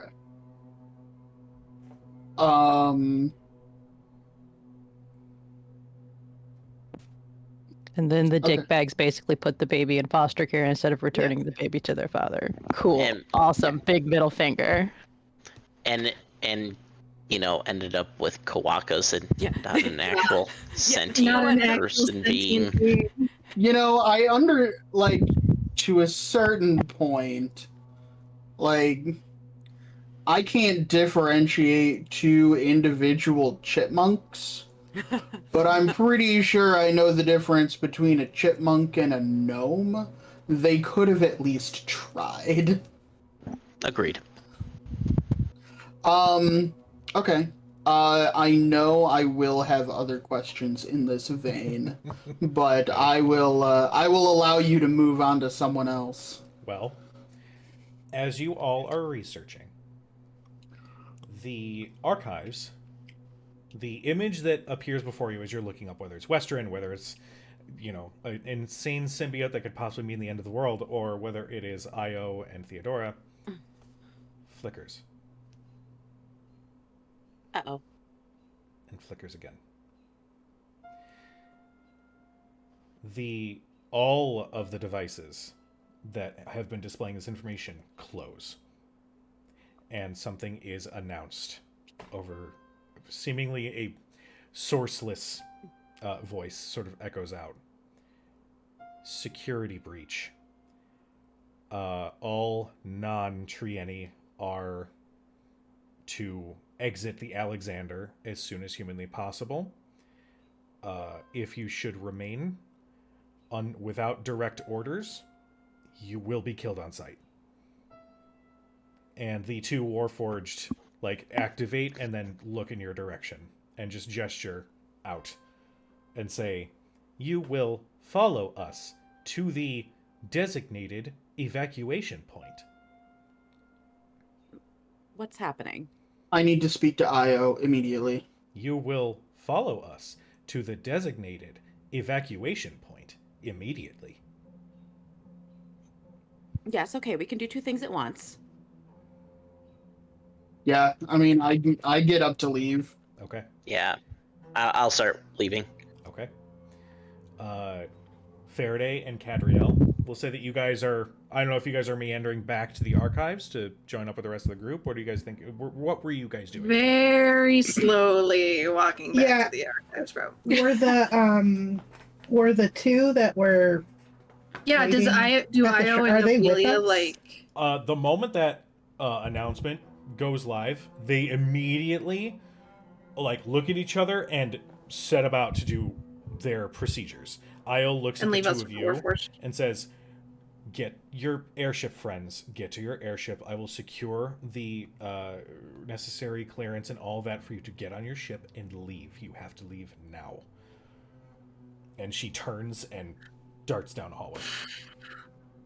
Okay. I will take the sending stone, Okay. bracelet, whatever we have at this We point. have the stone. The bracelet.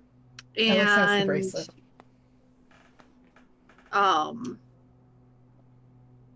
reach out to Dermot.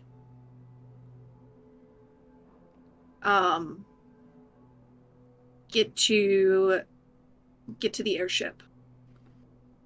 To the chopper. Get to the chopper. Get to the airship. We'll get Evander and Curran. Ios says we have clearance. I think that's less than 25. I'll treat it. We'll meet you there. Did Io give you any indication? I only get 25 words, don't I? Correct. Yes. We'll meet you there. Did Io give you any indication of what is going on or how to contact them? No. Okay. I relay all of this information to the rest of the group and say, apparently we're leaving via Evander's skyship.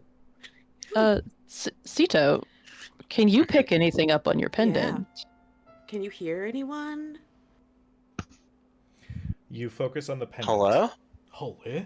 You focus on the pendant, Hello, and you friends. get a lot of chatter. There's a lot of conversations, a lot of hushed or rushed, intense words. I'm actually going to need you to make a perception check to see if you can like weed out some of what is being spoken.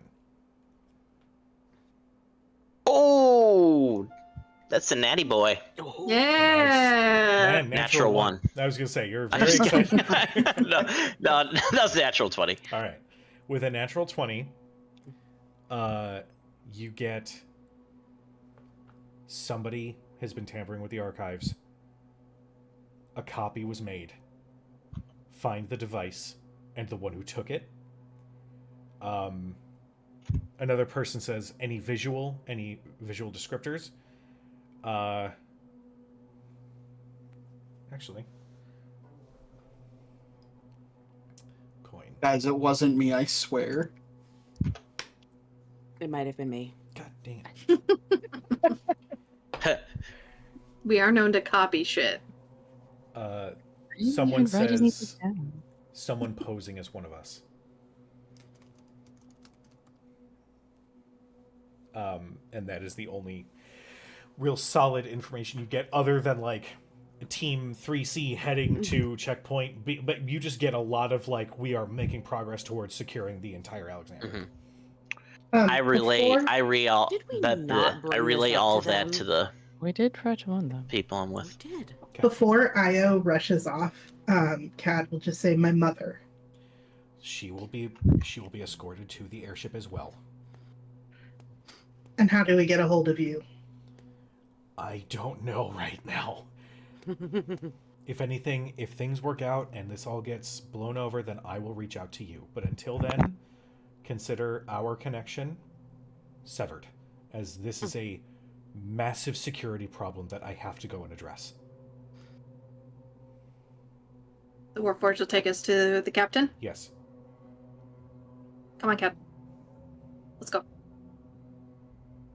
Probably sloshing because she's still got blood everywhere. Oh, and her boots. Yeah. We just follow Cad's bloody footprints like to the ship. Founder! Kat, I need you to make Damn, a... girl, always. I need you to make a perception check. Me? Yes, you specifically. 14.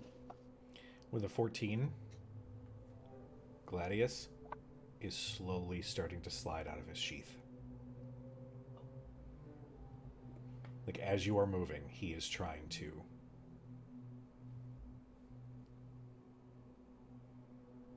She's just gonna kind of mutter, "Gladius, slaughter will not help us get out of here alive." Make a persuasion check. 14.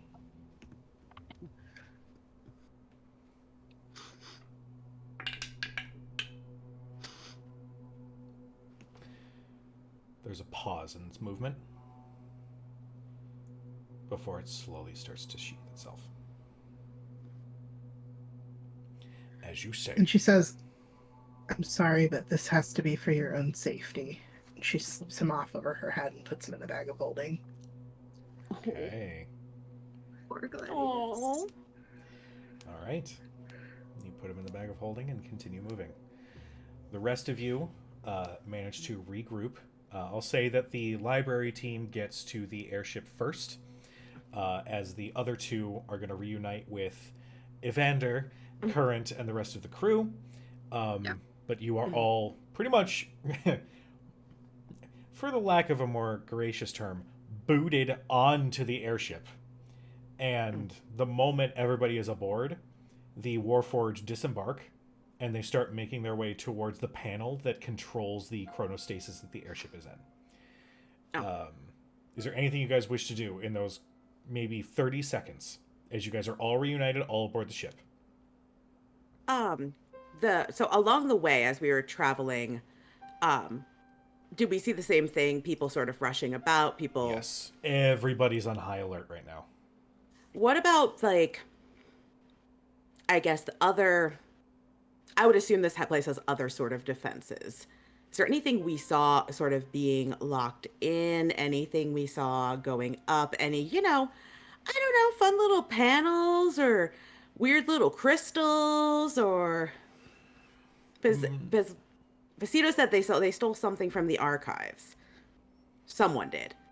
But we were in someone the archives. posing as one of the agents? Is that the official term? I'll give you that it was somebody posing as a ground team agent.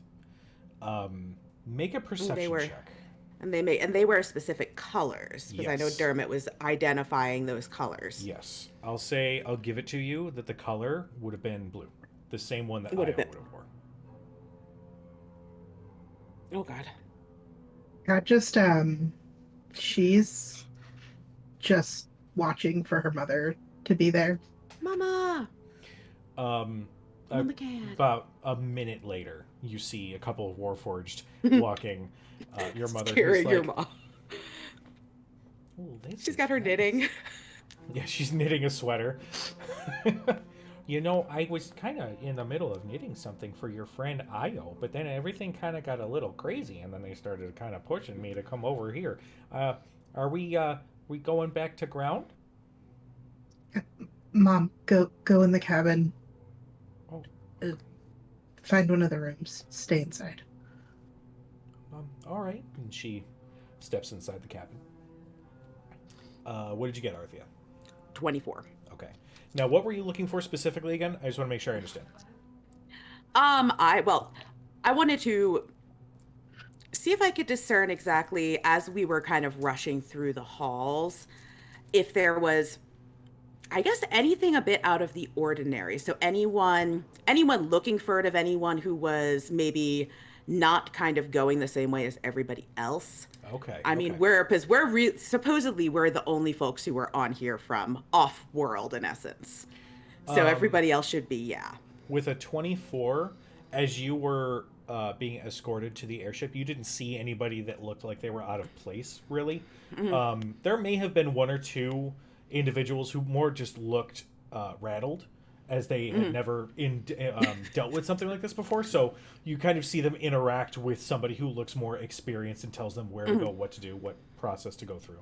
But there's nothing... there's no, like, out of character attitude or movements or behaviors of the people that you come across on your way to the airship. Okay, wonderful. All right. Everybody is brought aboard.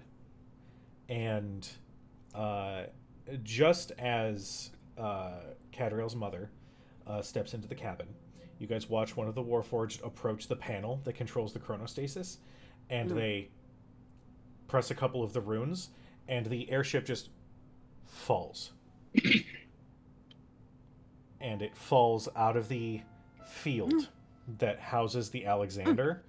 And Evander and Current immediately start freaking out. Get to the sails! Get to the controls! The next 10 or 15 seconds are probably some of the most intense moments ever. And Thurston, what did you get on your, saving throw? Oh, I knew I needed to do that, but surprisingly, I got a 21. Okay. With a 21, it is still terrifying as you're just dead dropping out of the air, but Evander and Current quickly get the engines running, the sails and everything continue to be raised, and the airship rights itself and sort of veers off into the distance. Dignity intact. I do not pee my pants. Excellent. Good. Yes. Let me do this. Hey, Arthea, Yeah. can you do the thing that, takes the blood off? Oh. You're that's looking at called a Cadriel, shower. who's Yeah, got that's called laundry. big, beautiful wings, but she is covered head to toe in blood. Honestly, that's not actually not as surprising as it used to be. It's kind of, the first time it happened, it was like, is that yours or someone else's? Now it's just like, okay, it's probably fine. Yeah, I put my hand on Cad's shoulder and Don't say, touch her. please tell me this all isn't your fault. Prestidigitation. We'll go ahead and say... This is. Oh, go ahead. She just laughs at Dermot and says thank you and just says, Do you have wings out right now? yeah. And they're full, like full wings. I managed to commune with Mistress of Ravens. What did she have to say to you? Oh? She's gonna help me out. She, shows a tattoo. And I'm going to say with that, we're going to go do a quick 5-minute break. So we can go to the Yay. bathroom, get drinks, do our thing. So stick with us. We'll be back in just about 5 minutes, where we will see how the rest of the session continues. So stick around. We'll see you guys in a little bit.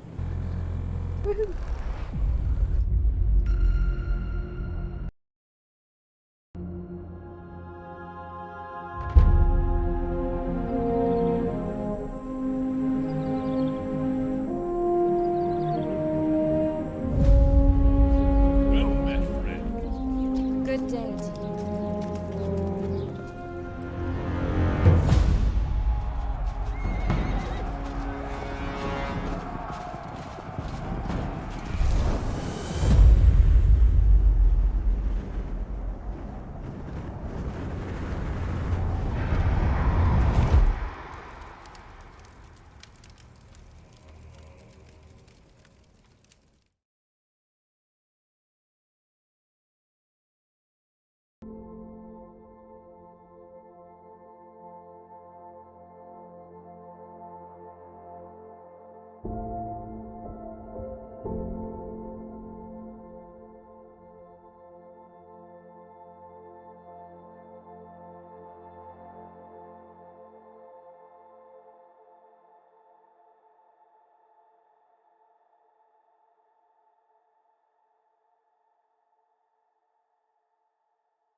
Oh god, that was awful.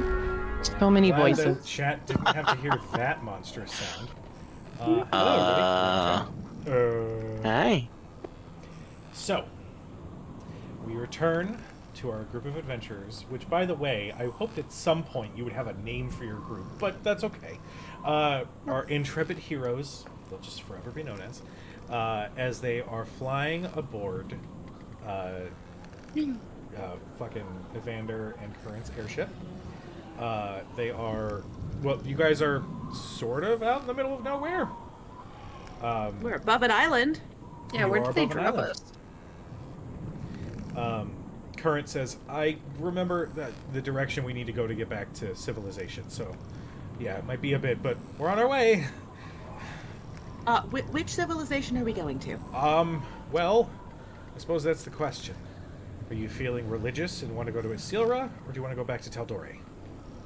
I'm kind of leaning to Taldore. We're kind of banned from Isilra, so All of Isilra. Only we were Vassal. just- Only Yeah. Vasselheim. We'll go to And not all of Taldor. us, technically.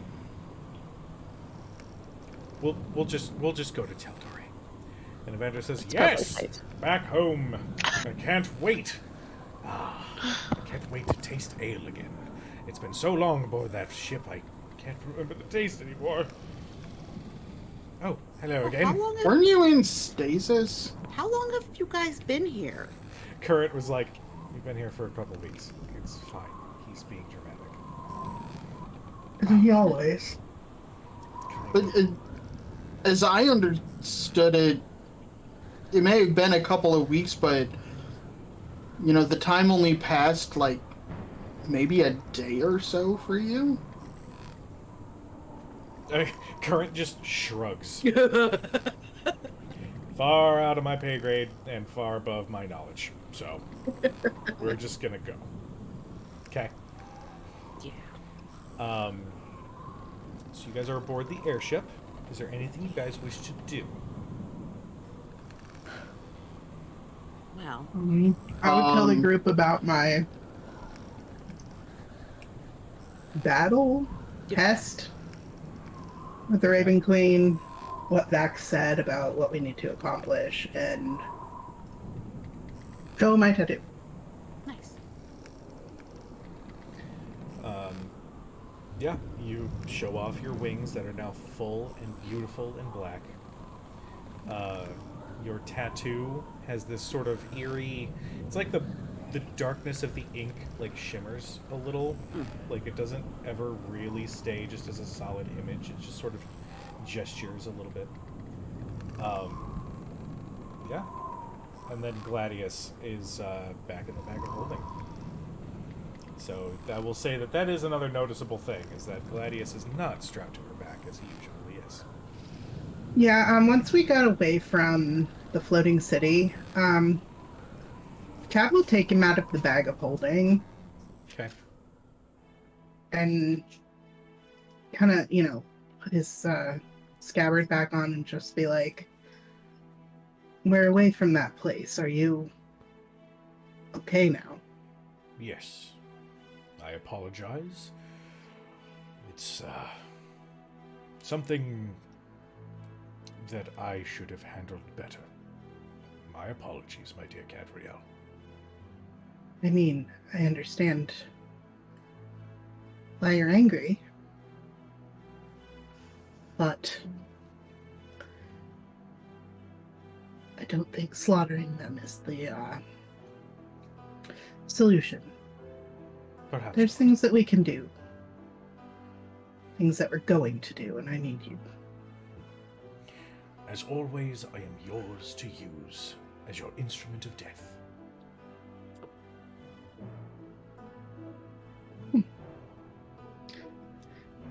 Is there a way that I could... I don't know if it'd be like inside or something. He was chaotic good before. Mm-hmm. I'll say Is there a way that I could figure out, like...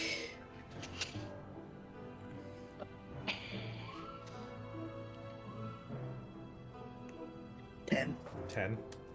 You're not quite sure anymore. That's kind of the most you can gather from his speech pattern change and his new look is that you're not entirely certain anymore. Well, Okay. Is there anything you guys wish to do? I know Thurston has that fancy schmancy teleport spell that you goddamn rolled a natural 20 to observe how it went.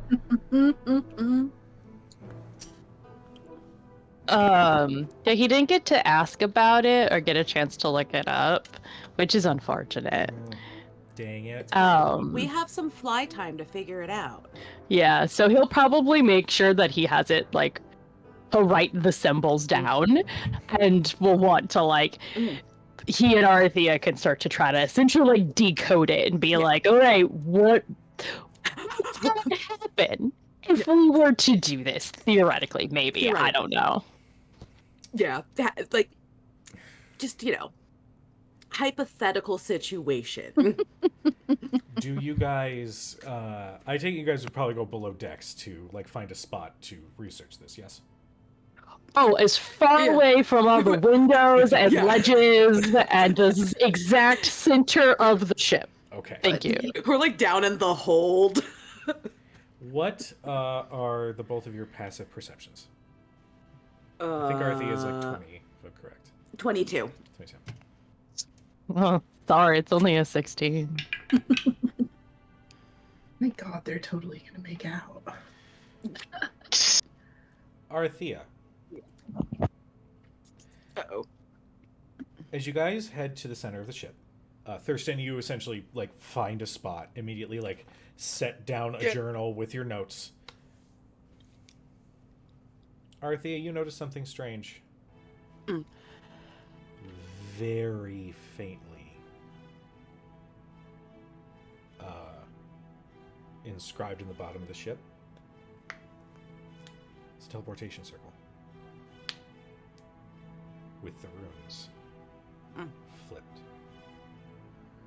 Okay.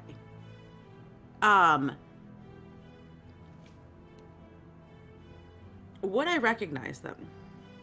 At this point, yes.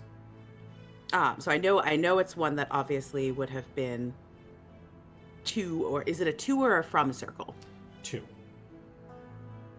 Teleporting to, so teleporting somewhere from the ship? Yes. And can I determine the where? Make me...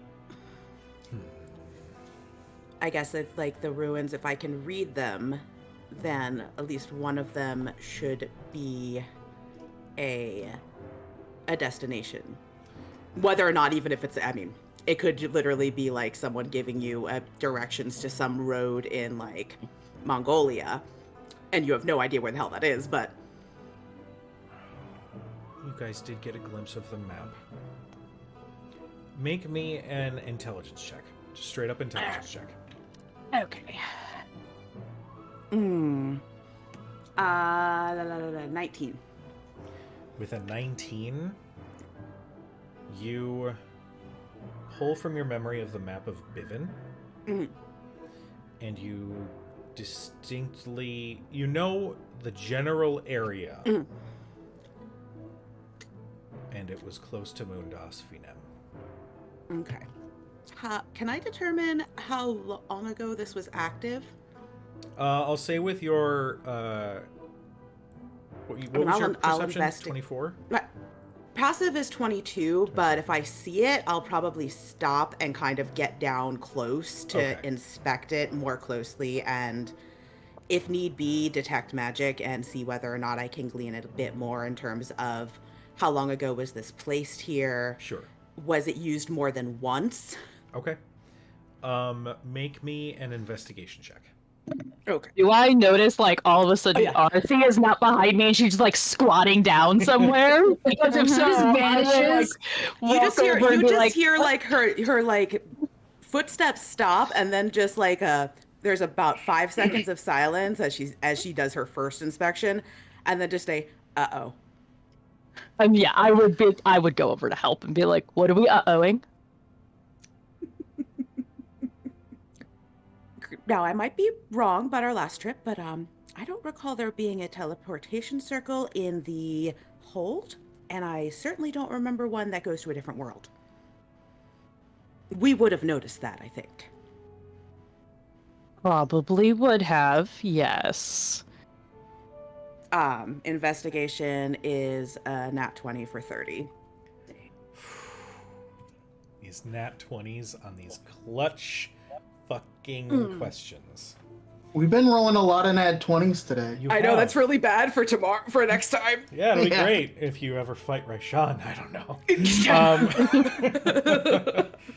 You can tell that you spent enough time with arcane energy, and you know that after a spell is let loose, there's this lingering like dust, almost like a signature that remains for a little bit after a spell is cast. That signature is still left, meaning that if you were to put a timestamp, when did you guys drop from Alexander? Maybe an Yeah. hour ago at this point. Right around then. Someone was on here when we left. Whoever was on back there left with us. And I would assume, because they don't have the ability to, they might not have the ability to cross from that place outward, probably left as soon as the ship itself was back in world. Fantastic. I suppose the question is, do we risk turning around to inform the group there? We could try to send a message. I could.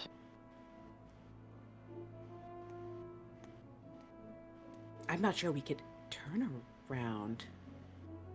Well, we Are know they where it still- is. Or where it was. That's true. But we should inform the others, and I'm gonna copy this down. I'm gonna take however long it takes to copy down this circle, because it could be useful in the future. Sure. Sounds good. Yeah. And then once it's copied, I want to either scrub or scratch it out to make sure it's not just hanging out here. Sounds good. But yeah, we may have unknowingly transported someone off a world. I don't know what you call that thing. They rushed us off, though. That's their fault. Yeah. And someone that went essentially directly to the person we don't want to have that information, something we desperately tried to tell them was a possibility. I mean, I think it does kind of prove our point, which is that they're not as hidden as they like to think they are. Yeah. I mean, if someone got there, I mean, this was a destination circle. This is you're going someplace else. They came in somehow.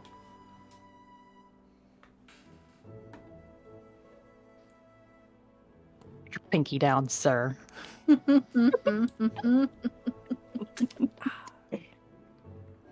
So, with Oh, this God. information, Yep. which we will share, I think, with the rest of the Okay. crew. With the rest of the crew, yeah. Is there anything in particular that you guys wish to do? Faraday, you raised your finger. Me. I have small arms. I have small arms. Taking advantage of possibly not being spied on. Like, clearly the Alexander is losing its shit. So Faraday is going to take that opportunity and message Marin, Okay. hoping that nobody is listening at the moment. Knowing full well it'll We'll probably just be let them archived. scramble for a little while longer. Just let them, yeah, we're just gonna let that take it full advantage of that scramble. She will send a message to Marin. Say, it's Faraday. Don't say where you are. Just tell me if you're okay. Can you meet us? You get back. Hey, Yeah, I can. It might be a bit of a challenge, but I'm thinking it could happen, sure. She sounds weak. But she agrees to meet you. I'm gonna give it a second and see if the conversation about where we're going continues, and then let her know from there. Okay. I will inform the rest of the group that is.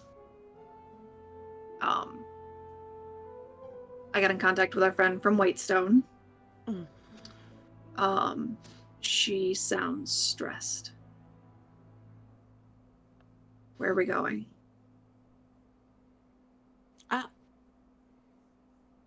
Well, okay, so, Wishing well? well, Yeah, we probably just need to regroup and get our bearings at the Wishing Well. can we take this thing to Whitestone? Current says, you know what? I'll give you a discount. 500 gold. I'll square that away. That's not a problem. I'd say considering the instances we've been dealing with on this mystery investigation, I'd say that would cover the cost. Although they did fill up the ship, weirdly enough, so I can't really charge you for fuel, so... I have money. Thurston just We have just dump it. She just Thanks, doesn't even Kristen. look, just grabs the bag, thank you, and she just puts it on her belt. she asked for 500 gold with her hand out towards Thurston as she's like talking to everybody. She was just like, She knows. She's smart. Yeah. That's probably the quickest way, though, correct? I mean, aside from that, we'd have to either ride cross country. I don't know if we really should land an airship in Turst Fields. It's not really built for that. Or teleport, but with Could I Yeah. possible not landing there, probably not the best idea. could I roll a history check to see what I can remember about Raishon and like Vox Machina, etc.? Sure. Go ahead and roll Yeah. a history check. That's right. Yeah, sometime during this, there was the like BT dubs. Yeah. The 14. probably Apparently, that's my number of the night. With a 14... I've gotten like 3 different combinations of it. With a 14, I'll give you that you are aware of common knowledge. You know that Raishon was a member of the Chroma Conclave, that after Thordak was defeated, Vox Machina then did away with Raishon. That is the story as you know it. Actually, did y'all share with the class what you found? Yeah, Tina just said that we all I got feel it. like You yeah, did, over right? the course of probably the hour. Kat's just gonna say, I think the Lord and Lady of Whitestone would like to hear what you found out about Raishon, considering everything they went through. So should we go to Whitestone? Hey, I think this is Faraday. It's Pike. I got to Silvercut, but the problem was solved, but I think I met your friend. And there's a tinge of stress to her voice. Sorry, I had to cast Faraday. again. So is there a place where I can maybe meet you and bring said friend? 'Cause reasons?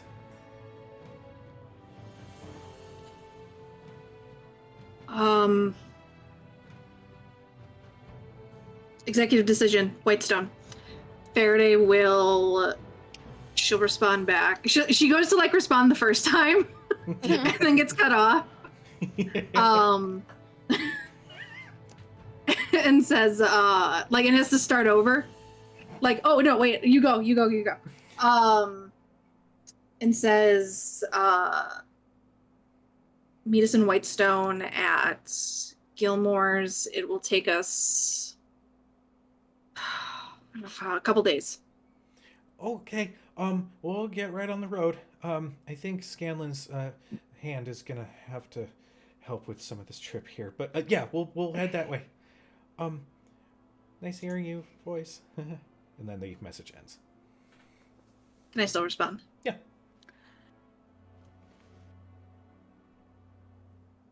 Please tell me they're at least alive. They are alive, but not the same as when you left them. We'll see you in Whitestone. You don't get a additional message. No. She's not gonna tapped. she's not gonna text okay. Okay. Yeah. K period. Smiley face. Oh, Pike would use emojis. She would Give me a thumbs 100% up. would use emoji. Pike is an emoji. She would use them. She'd probably do a cupcake and then a thumbs up. Mhm. Pike's gonna meet us in Whitestone. Apparently, something happened at Silvercut. So Whitestone it is. Executive decision, sorry. No, That's completely fine. I feel like at least Whitestone's fairly convenient to Turst Fields and Westrun. And I believe that we should be able to, maybe with some, I don't know, work to make sure things are stable. But in theory, we can travel between Westrun and Whitestone as well. I know Gilmore had a network set up. And if that doesn't work, then, well, there's that whole, I don't know. Cito, can you do the tree thing? Like, So, the tree thing? sort of, yeah. So there Yes, you're was doing good. there was this druid that we ran into a while back, and she did this really cool thing where she just like opened up a portal in a tree and we all just dove through it. Is that a thing that y'all can do? I've heard of such. Yes, it's very good. It's very good. This gentle I've parenting heard- thing is. I've heard of such things. I don't believe I can do that. I have not learned that in particular. What if you rest for the evening and then try it in the morning? I'm looking at Rhodes, waiting for her to be like, why don't you just give us a random level, and then I'll probably have it. What is that called? I think it's just teleportation. Teleport via the plants. Via plan. Yeah. Yeah, no, I've never really done that. Usually I just walk places. Such a pseudo answer. So do we, honestly. I mean, we tried It's to absolutely terrible. But it sounds great. It does, right? I mean, It sounds very convenient. it wasn't I'm really that sorry bad. It I'm was- terrible. No, it was very convenient, and I didn't know if it was a thing that all druids do, like you just talk to the tree and it's really nice and it opens up a door for you, or if it's Sometimes I talk to trees. They don't really talk back sometimes. Although sometimes they do. are they nice? Depends on the tree. Kind of like people. Your oak trees kind of put off the, toxic masculinity vibes. Weeping willows just seem to be really sad all the time. Oh. And just maple trees are real sweet. Does That was everything talk? That was a maple syrup joke. I think everything can talk. Mhm. If you try hard enough. You just have to listen. You just have to listen. Okay, Pocahontas, thank you. I was just about to start going Also, if into you it. take these strange mushrooms, then it makes it much easier to hear. Wrong character. Oh yeah. As Arthea says mushrooms, So blinding. the symbiote goes, mushroom? Very good. Mushroom. Can you go into? He wants a mushroom now. Do you have any mushrooms? Do I have any food? When we get to a proper place where that has mushrooms, we'll get you some mushrooms. But in Yeah, the it just pulls out a meantime, pocket sausage that's probably been in there I have for some honey mead.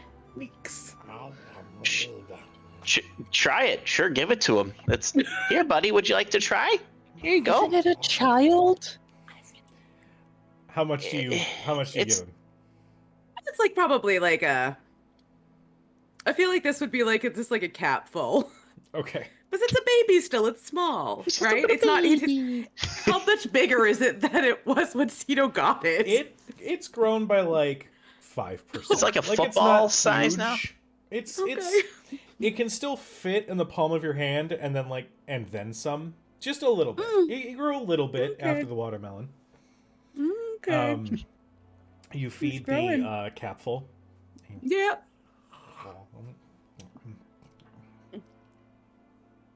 And he just passes out.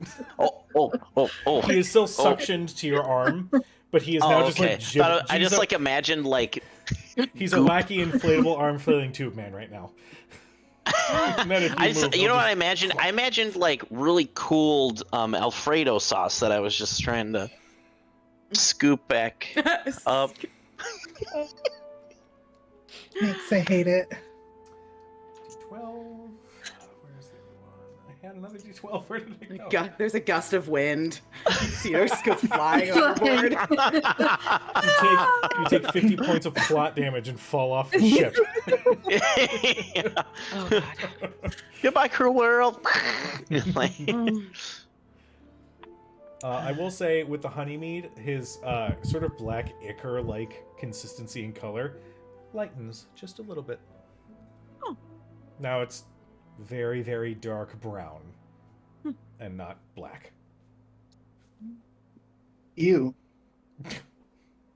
So, anything you guys to wish to do on the travel to Whitestone? Kat would like to go Definitely. speak with her mother at some point. Okay. We're gonna definitely work on that teleportation thing for probably a bunch of days. Okay. Anybody else? I want to spend some time pretty much on the deck of the ship, probably at the front. Mm-hmm. Just being by myself, gears are turning on everything that we've learned over the past day or so. Okay. We will start with Cad. You find your mother. She has found one of the bunks, and she is continuing to knit. She looks up and says, "Oh, hey there. I've got to say, when sort of everything started taking off, there was sort of a drop, and that was a little scary. But other than that, this is awfully nice and cozy." Well, it'll be home for the next few days until we get to Whitestone. Whitestone, that sounds exciting. I heard actually that there's a bakery out there. Have you had any of that? I didn't get a chance to go the last time we were there, but Oh, well, you gotta take I know some a friend time for that, yourself. unfortunately, Mom, I don't think that's going to happen for a while. Oh. I need you to tell me what happened at the house. What happened to Zaz?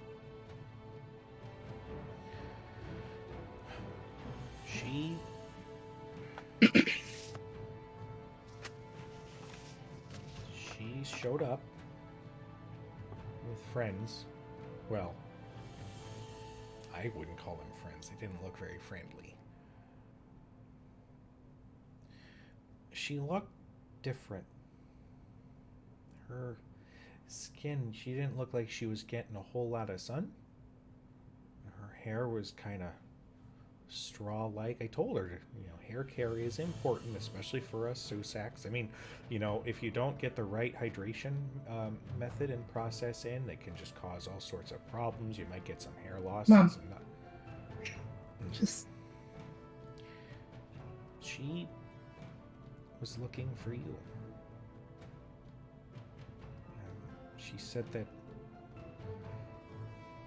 she had something to pay you back for. I don't pry. I know you had some stuff going. And did you do bad things when you left? yes. Well, apparently she knew about these, and I guess because you stopped, then she had to do them. She didn't have to. Well, you'll have to convince her of that, because she seemed pretty, The person that's controlling her is very powerful. I know her mind is not hers. Mine wasn't mine. He's very persuasive and very deadly.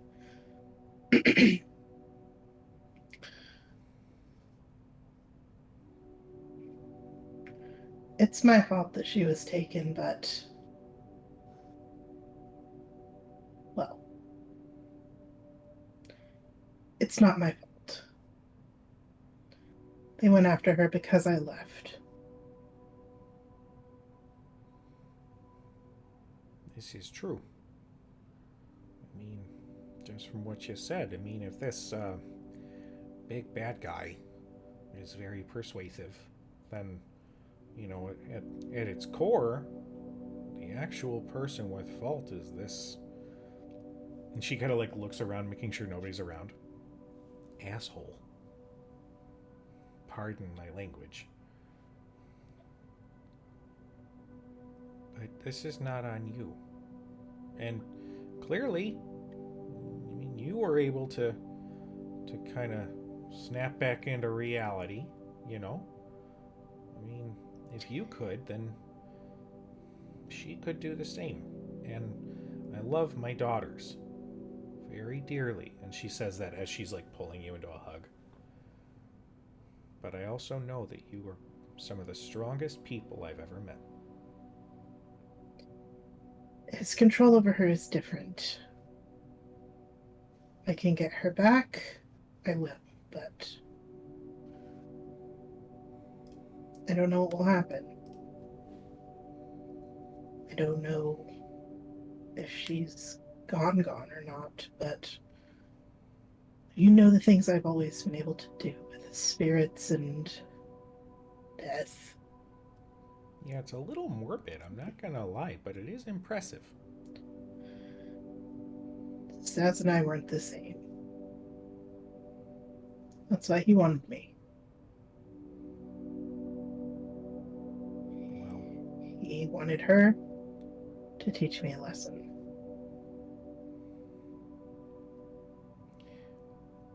if I know my Cadriel,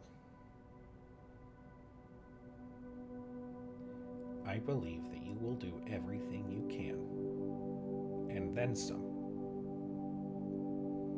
to wake your sister up.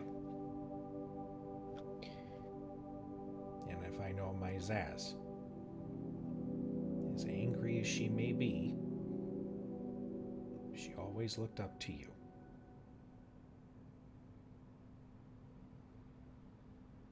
I know my girls will come back home.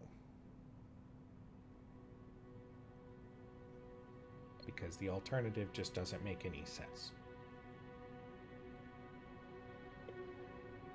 You have a decision that you need to make. If you wish to stay in Whitestone, you can. If you wish to go to the bar that I told you about, you can do that too. Well, if I know my maps, your bar isn't too far from Whitestone. Several days. I'll say let's see how Whitestone is. Maybe they need somebody to, you know, add some more sprinkles to their cupcakes at this bakery or something. You know, I'll find something for myself to do. I am familiar with the Lord and Lady of Whitestone. Oh, getting I have a around. lot of children.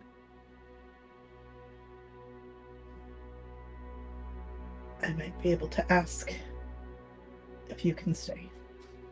Well, that sounds wonderful, but don't put yourself out and don't get into any sort of trouble with lords and ladies over little old me. I'll be okay.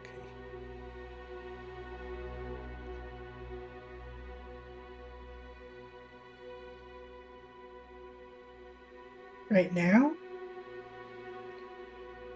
we're all that's left. So I need to make sure you're okay. At that, her positivity that she exudes, it falters just a little bit. And she pulls you into another big hug. She will hug her mom, give her a kiss on the cheek, and then kind of exit to go No, I'm not find done yet. whoever she runs into first. She's like, no, I'm not done yet. And like holds on for just 3 more seconds. And then gives you a kiss on the cheek. And then lets you go.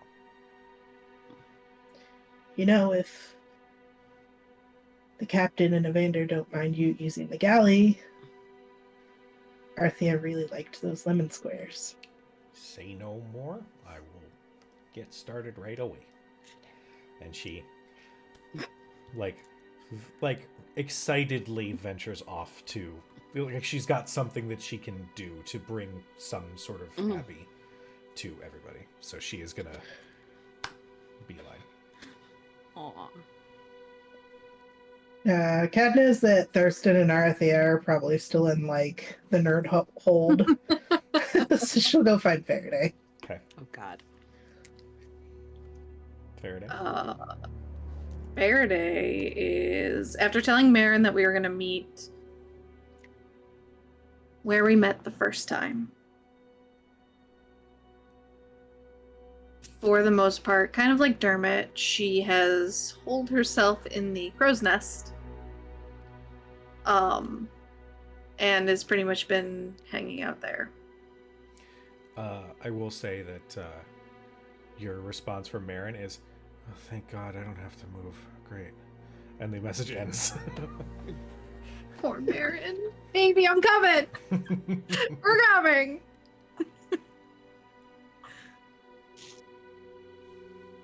Kat doesn't climb up. She flies. And kind of sets herself down. Room for one more? You see her, she is currently laying on the floor of the crow's nest with like her feet propped up against the mast. And like laying, just kind of like staring at the sky and the clouds. And just pats one of the planks next to her. Kat lays down and puts her feet up on the mast too. It's weird having my mom here. I can only imagine.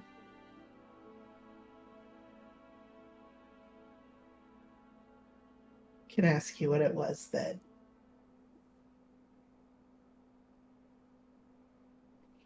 flipped the switch for you up there?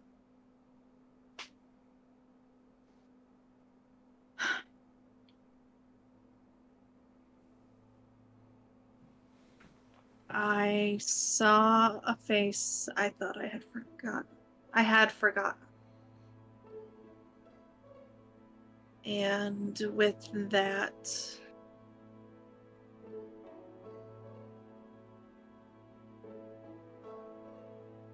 those records know a lot. And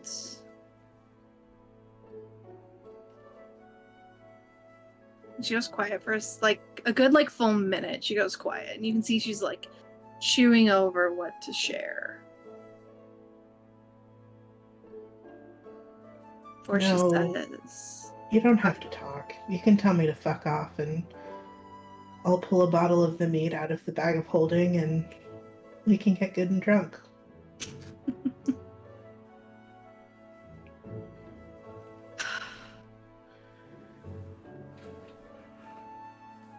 let's do that for now. She'll pull one of her bottles of mead out that's like hasn't been opened yet, and take a drink and pass it over. All right. As you two imbibe your delicious honey mead, we're going to cut to Arthea and Thurston. You guys are once again below decks Yeah. at the spot that you were originally going to Yeah. research. Tell me what you guys are researching specifically.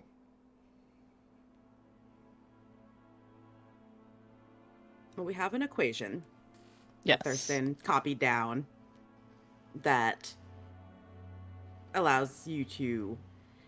I guess the first thing is that in and of itself what allows you to basically teleport from universe to universe, or is it something that gets basically gets put into an existing equation, so something like a plane shift or whatever, that Okay. then allows it to be transformed into a similar spell that would cross. Go ahead. I am going to need an Arcana check from both of you, given that you both are actively researching this.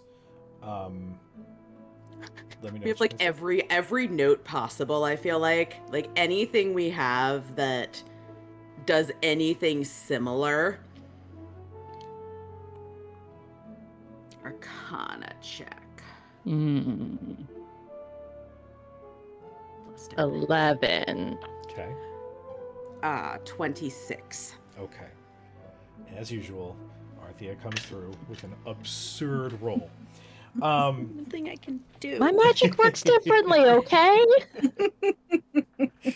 Only- Thurston, you've, for the most part, when you have moments of research with Arthea, you've managed to keep up. This, you feel your brain go poo on. We all know that feeling where you start staring at something really complicated for a little too long, and you literally feel your mind go, Oh. for the love of God, stop and go get like a drink of water or anything. Oh my god. Is this what Faraday and Cad feel like? Oh my god. Arthea. Meanwhile, they're up in the crow's nest, fucking getting hammered. Arthea, as you continue working, and Thurston's helping. Oh yeah. You know, if anything, he's a motivator, asking questions that maybe you hadn't thought of. You eventually piece together that this teleportation, it's an equation that can be plugged into a standard teleportation circle to take you anywhere on that plane. If it were attached to a plane shift, that is what would take you from one universe to another. So it is a versatile, equation, and that it can be plugged into two different spells and have different effects. Okay. Also, given the nature of this equation, given that you are not drawing on arcane magics from the universe that you're in, and you're drawing from something external, i.e. the Triennium, the laws that govern how the teleportation goes shouldn't be impacted by the blending of Exandria and Bivin. So you should be easily able to teleport wherever the hell you want to go. It does require a lot of power given the kind of spell. So to cast it, you would essentially need the equivalent spell slots to add up to a 9th level spell Okay. in order to make that happen. I can contribute a cantrip. Interesting. I can make it glow. You know what? That's good. You know what? It worked, didn't it? I feel like she gets really excited because at some point, because I think Thurston would actually know this a little bit better, because in essence it does kind of balance out all of the things that cause problems in our, like, normally for us, half the problem is that everything is kind of overlapping and we don't have, it's like our GPS can't latch on. So we just end up getting dumped places. So I feel like at some point he probably points this out and she just like lights up and is like, oh. So with the right things, we could go anywhere. And okay, that's okay. Other question.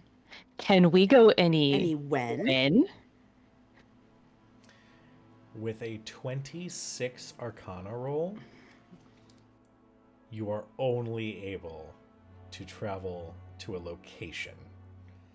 If you spend more time on it, and if you can get a higher roll, God, DM, open mouth, insert foot, Mm-hmm. you can potentially time travel.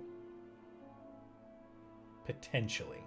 But it would require a lot.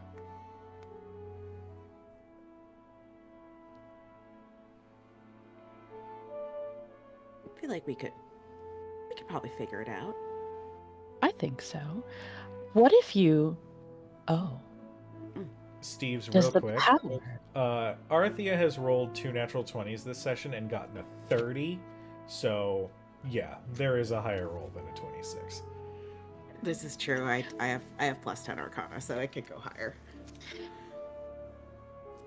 It just needs to be the equivalent Yes. of that amount of power. Oh yeah. It like the doesn't thing- mean the power has to come from us. No. If we were to say, and he pulls out the pin, like the Omega 13 that he wears around Yeah. his neck, use something that already has a great deal of power and time travel abilities to Or augment the spell. yeah, exactly. If you put that in, it could probably get you back. I think the question would be how far. Specify it. I don't know. Maybe we could like specify a time. I feel like it probably scales with time. And the amount of power used. Yeah. But we also have a dagger that has a very interesting gem in it. That's very true. Just as, yeah, again, not that we're gonna. For some DMs, giving your players toys that could completely derail everything, not just your one session, not your one encounter, but everything, they would be terrified. I am intrigued. Mostly because you guys know that if you fuck up, yeah, then there is a very interesting end to the campaign that was probably not planned.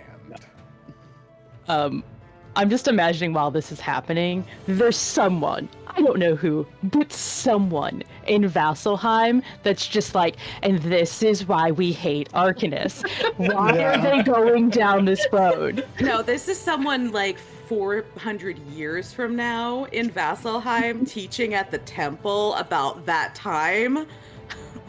And he said this. He shouldn't have said that. And this is why Exandria is only half of a world right now.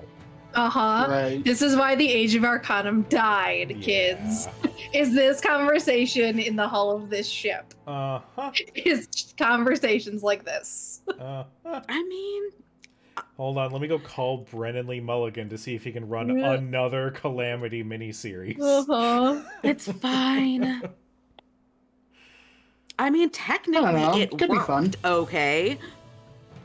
It might have ended an age, but it worked. Jesus. I'm sure that person killed countless lives. Changed history, caused all sorts of wars and evil shit, but it was worth it. It's fine. Oh, even an RC wouldn't do we're all about that. coulda, No. not shoulda.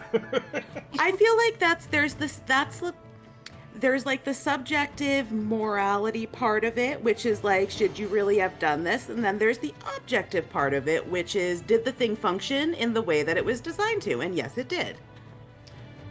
If that's a good thing depends on, I guess what you wanted to achieve. But I think we could potentially use things. We also have friends with magic, a number of them actually. I mean, you figure if it needs, the equivalent of a 9th level, well, what if you put in, like, I don't know, like 36 levels?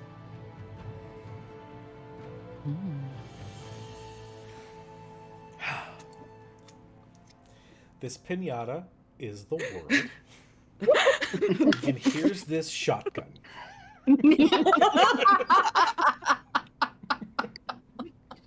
Like, We're not throwing going a to do that in grenade the in a whole barrel of ship. fish, man. Yeah. Anywho, you guys spend, I'm going to go ahead and say, the next Yeah. couple of days Oh yeah. figuring all of Oh, that yeah. out. Dermot and Cedo. Dermot, I know you said you're kind of hanging out by the front of the ship. Yeah. I am mostly just like I said, wheels turning, just trying to digest everything that's happened and everything that we've learned over the past day or so. Playing a just kind of soft, soothing melody with Fiona. Cad and Faraday can probably hear it. It's very good. And sort of just to himself, but out loud, Dermot will just say, "Do you ever think things just happen for a reason?"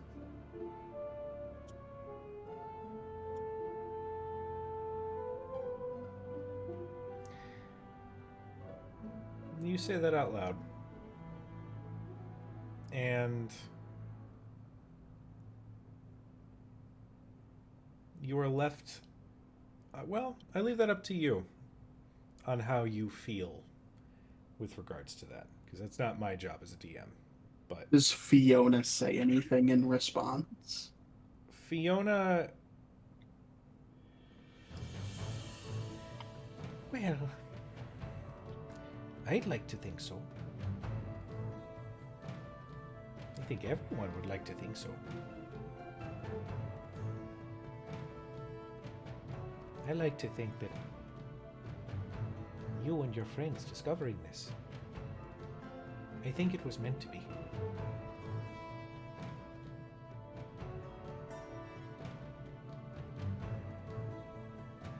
It occurs to me that this triennium, these triennii, however they choose to address themselves,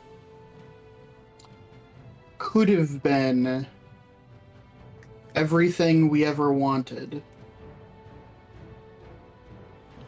But is it really worth the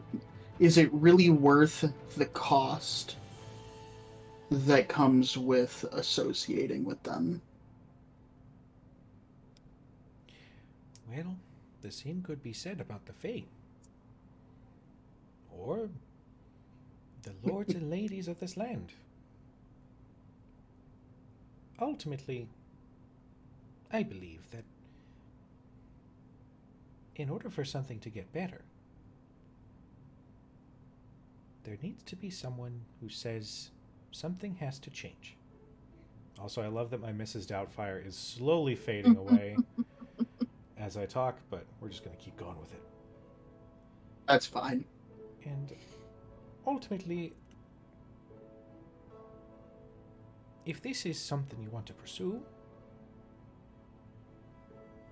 then do it with a heart full. And be the change that you would want to see out of this order. Convince them from below.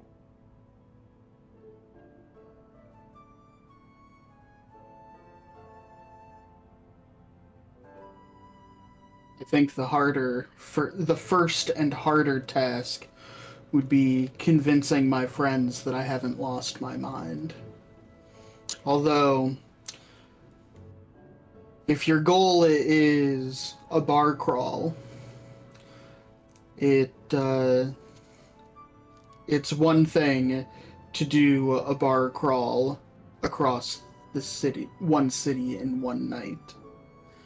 It is quite another to have all of time and space to do a bar crawl. So many bars and so much time.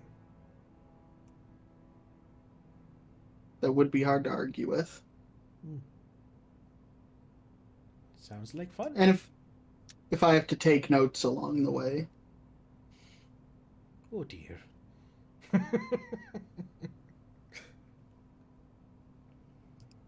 I think you could do it.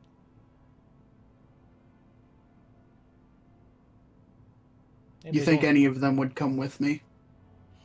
Knowing what we know about them?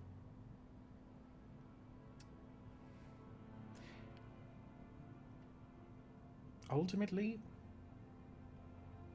I suppose the better question would be if nobody did, would you still go?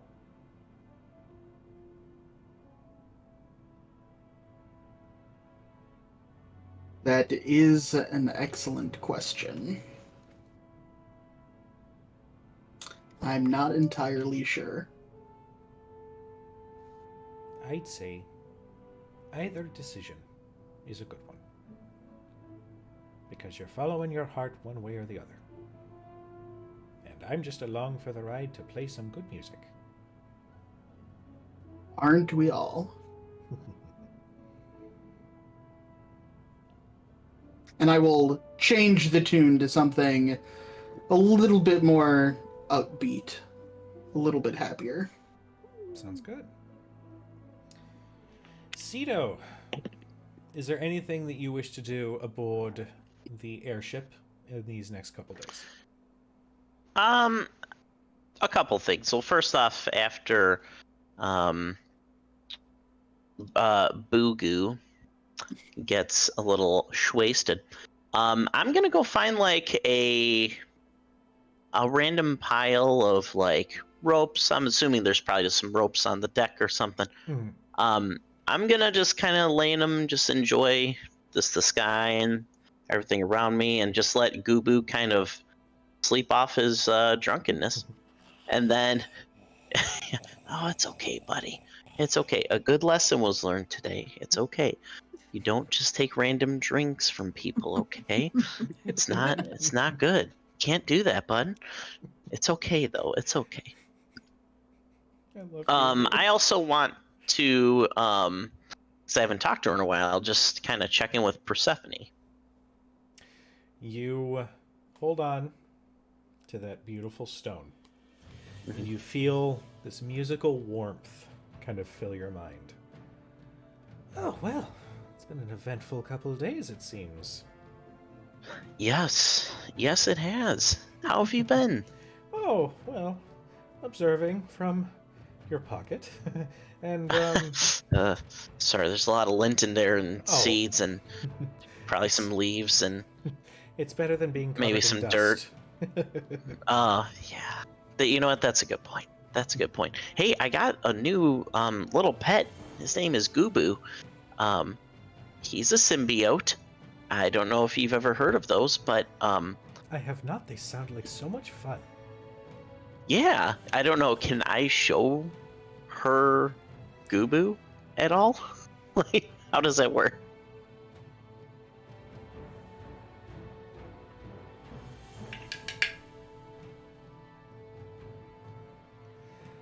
You hold the crystal Mhm. near Goobu. Look. And he looks right at the crystal. You hear in your mind, maybe just from a distance. I Oh can yeah. see. I kind of separate them. He kind of like leans a little bit like on your arm to get a better look. No, it's okay. Don't worry. That's just my friend. It's a friend. Really good friend. I love her very much. Yes, He go goes back to to- sleep. Yeah, he goes back to normal Goobu. He's not hungover or anything like that. She says, "That is quite adorable, but I don't like how he looked at my crystal. So, if at all possible, just keep me as far away from him as possible." Yeah, absolutely. Honestly, a lesson I learned back with my family. When the baby Kawakas would, when they were kind of young, they would do this thing called we called it just gnawing and teething. So they would just like put random stuff in their mouth. I'm pretty sure Gubu is a baby because he just came out of a seed I just brought to life, I guess you could say, and apparently he just came out of it and has kind of been growing slowly ever since. He's a grown little symbiote, Well, that is both adorable and slightly terrifying. Yeah, I'll make sure he doesn't chew on you or anything or slobber all over you. I just don't know what would happen. And I, Yeah, would prefer to be intact. But that is rather sweet if he is a baby that you are raising. yes, and I will teach him to not eat random crystals. Unless I instruct him to, of course. I did happen to hear a few bits and pieces about your mother. Yeah. I'm okay. Sometimes with life, it gives you some really difficult times and some serious truths, and I think there was a reason for me to learn it at that point. But then shortly after, I got Gubu, and he came out of one of the seeds that was carried by my mom. So in a way, he's kind of like a little piece of her. So my search for her won't stop, but at least I have a little piece of her with me. Even if he is just a little pile of goo. But he might grow up to be a really mature pile of goo one day. You hear her kind of giggle a little bit, and it sounds just musical and beautiful. And she says, "That's a very mature and sweet way to think about it. I applaud you. Thank you. There are many that would have a far more difficult time grasping the reality of what had happened. You are emotionally stronger than most, and it's intriguing." Well, thank you. I have my moments when I'm sad and stuff, but it's just like the winds. They kind of come and go, Well, if there's anything I can do, just say the word, and I will do what I can. I want you to enjoy relaxing and not being dusty, and slobber free, of course. Thank you. That is a bit Yes. of a must as of late. Yes. Yes. Yeah, apparently. But yes, after that, I would just, bid her goodbye and wish her well, and then, let go of put the crystal back away. Sure. Other than that, I am going to, after kind of hearing about that transportation spell, Mhm. I'm going to kind of reflect on that and just see if there's any sort of way that I can remember it and maybe recall different lessons I had learned just from those who would teach me about different spells. Okay. This is about teleportation via plants? Yep. Okay. Yep. I will go ahead and say that you are going to spend the next couple of days and essentially meditate on like all the lessons that you had learned. And we will see if you can recall it, because spoiler alert, at the end of this session you are gaining a level. Everybody's gonna be gaining a level. But as you all take your time aboard this journey. We are going to cut to Bivin real quick. Uh-oh. Great. Uh-oh. High atop the black spire that is Moondas Finem.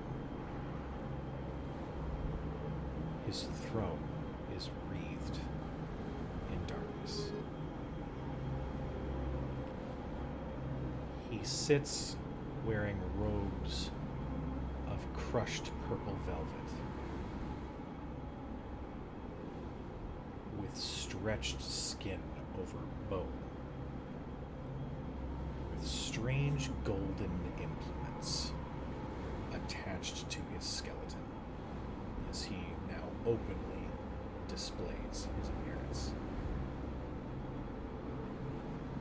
These golden implements almost form this sort of framework of maybe what was once a focus or some sort of arcane implement that has now been embedded into his jaw. Both of his eyes stare out as, fading into view, is a wizard with long blonde hair, wearing white robes with an accent of blue, mimicking those aboard the Triennium, or aboard the Alexander, excuse me. Elfrida, you return. I trust your venture was exciting. And Elfrida reaches into her pocket as the robes, the image of them fade back to the robes that she would usually wear. She wouldn't be parading those around unnecessarily, but she does present a small gem. A gem that inside houses the archive of the Alexander and the Order of the Triennium. Elfrida, your curse allows you to speak with the Whispered One. Is there anything that she would say? I wasn't in that mental state.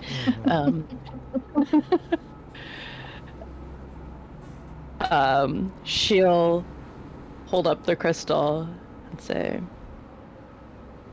"That one was almost too easy, but let's see what we find out."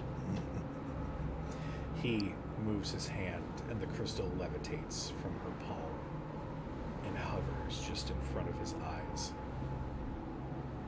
And you see the one eye go white for a moment. And the glow envelops this crystal.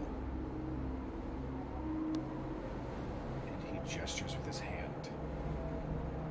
And the interface of the archive opens. And he laughs as he now has information on everything. And that is where we're going to end tonight's session. Boys, if we hadn't said that was gonna fucking happen. Who's that? Who, me? Yeah, but yeah, You? Wow, crazy. To be fair, there's at least one piece of information that is not in that archive. Oh yeah, that's true. The one piece he's looking for. Yeah. We never shared it with them. It's true. True story. yeah. But He's gonna be pissed. he is going to be pissed, but Oh, only God. for a little bit, because he's just going to be like, oh, I mean, I could just go over here to this place, because I see this thing here. I could just go to that one. But to those who tuned in tonight, thank you so much. You are loved. You are appreciated.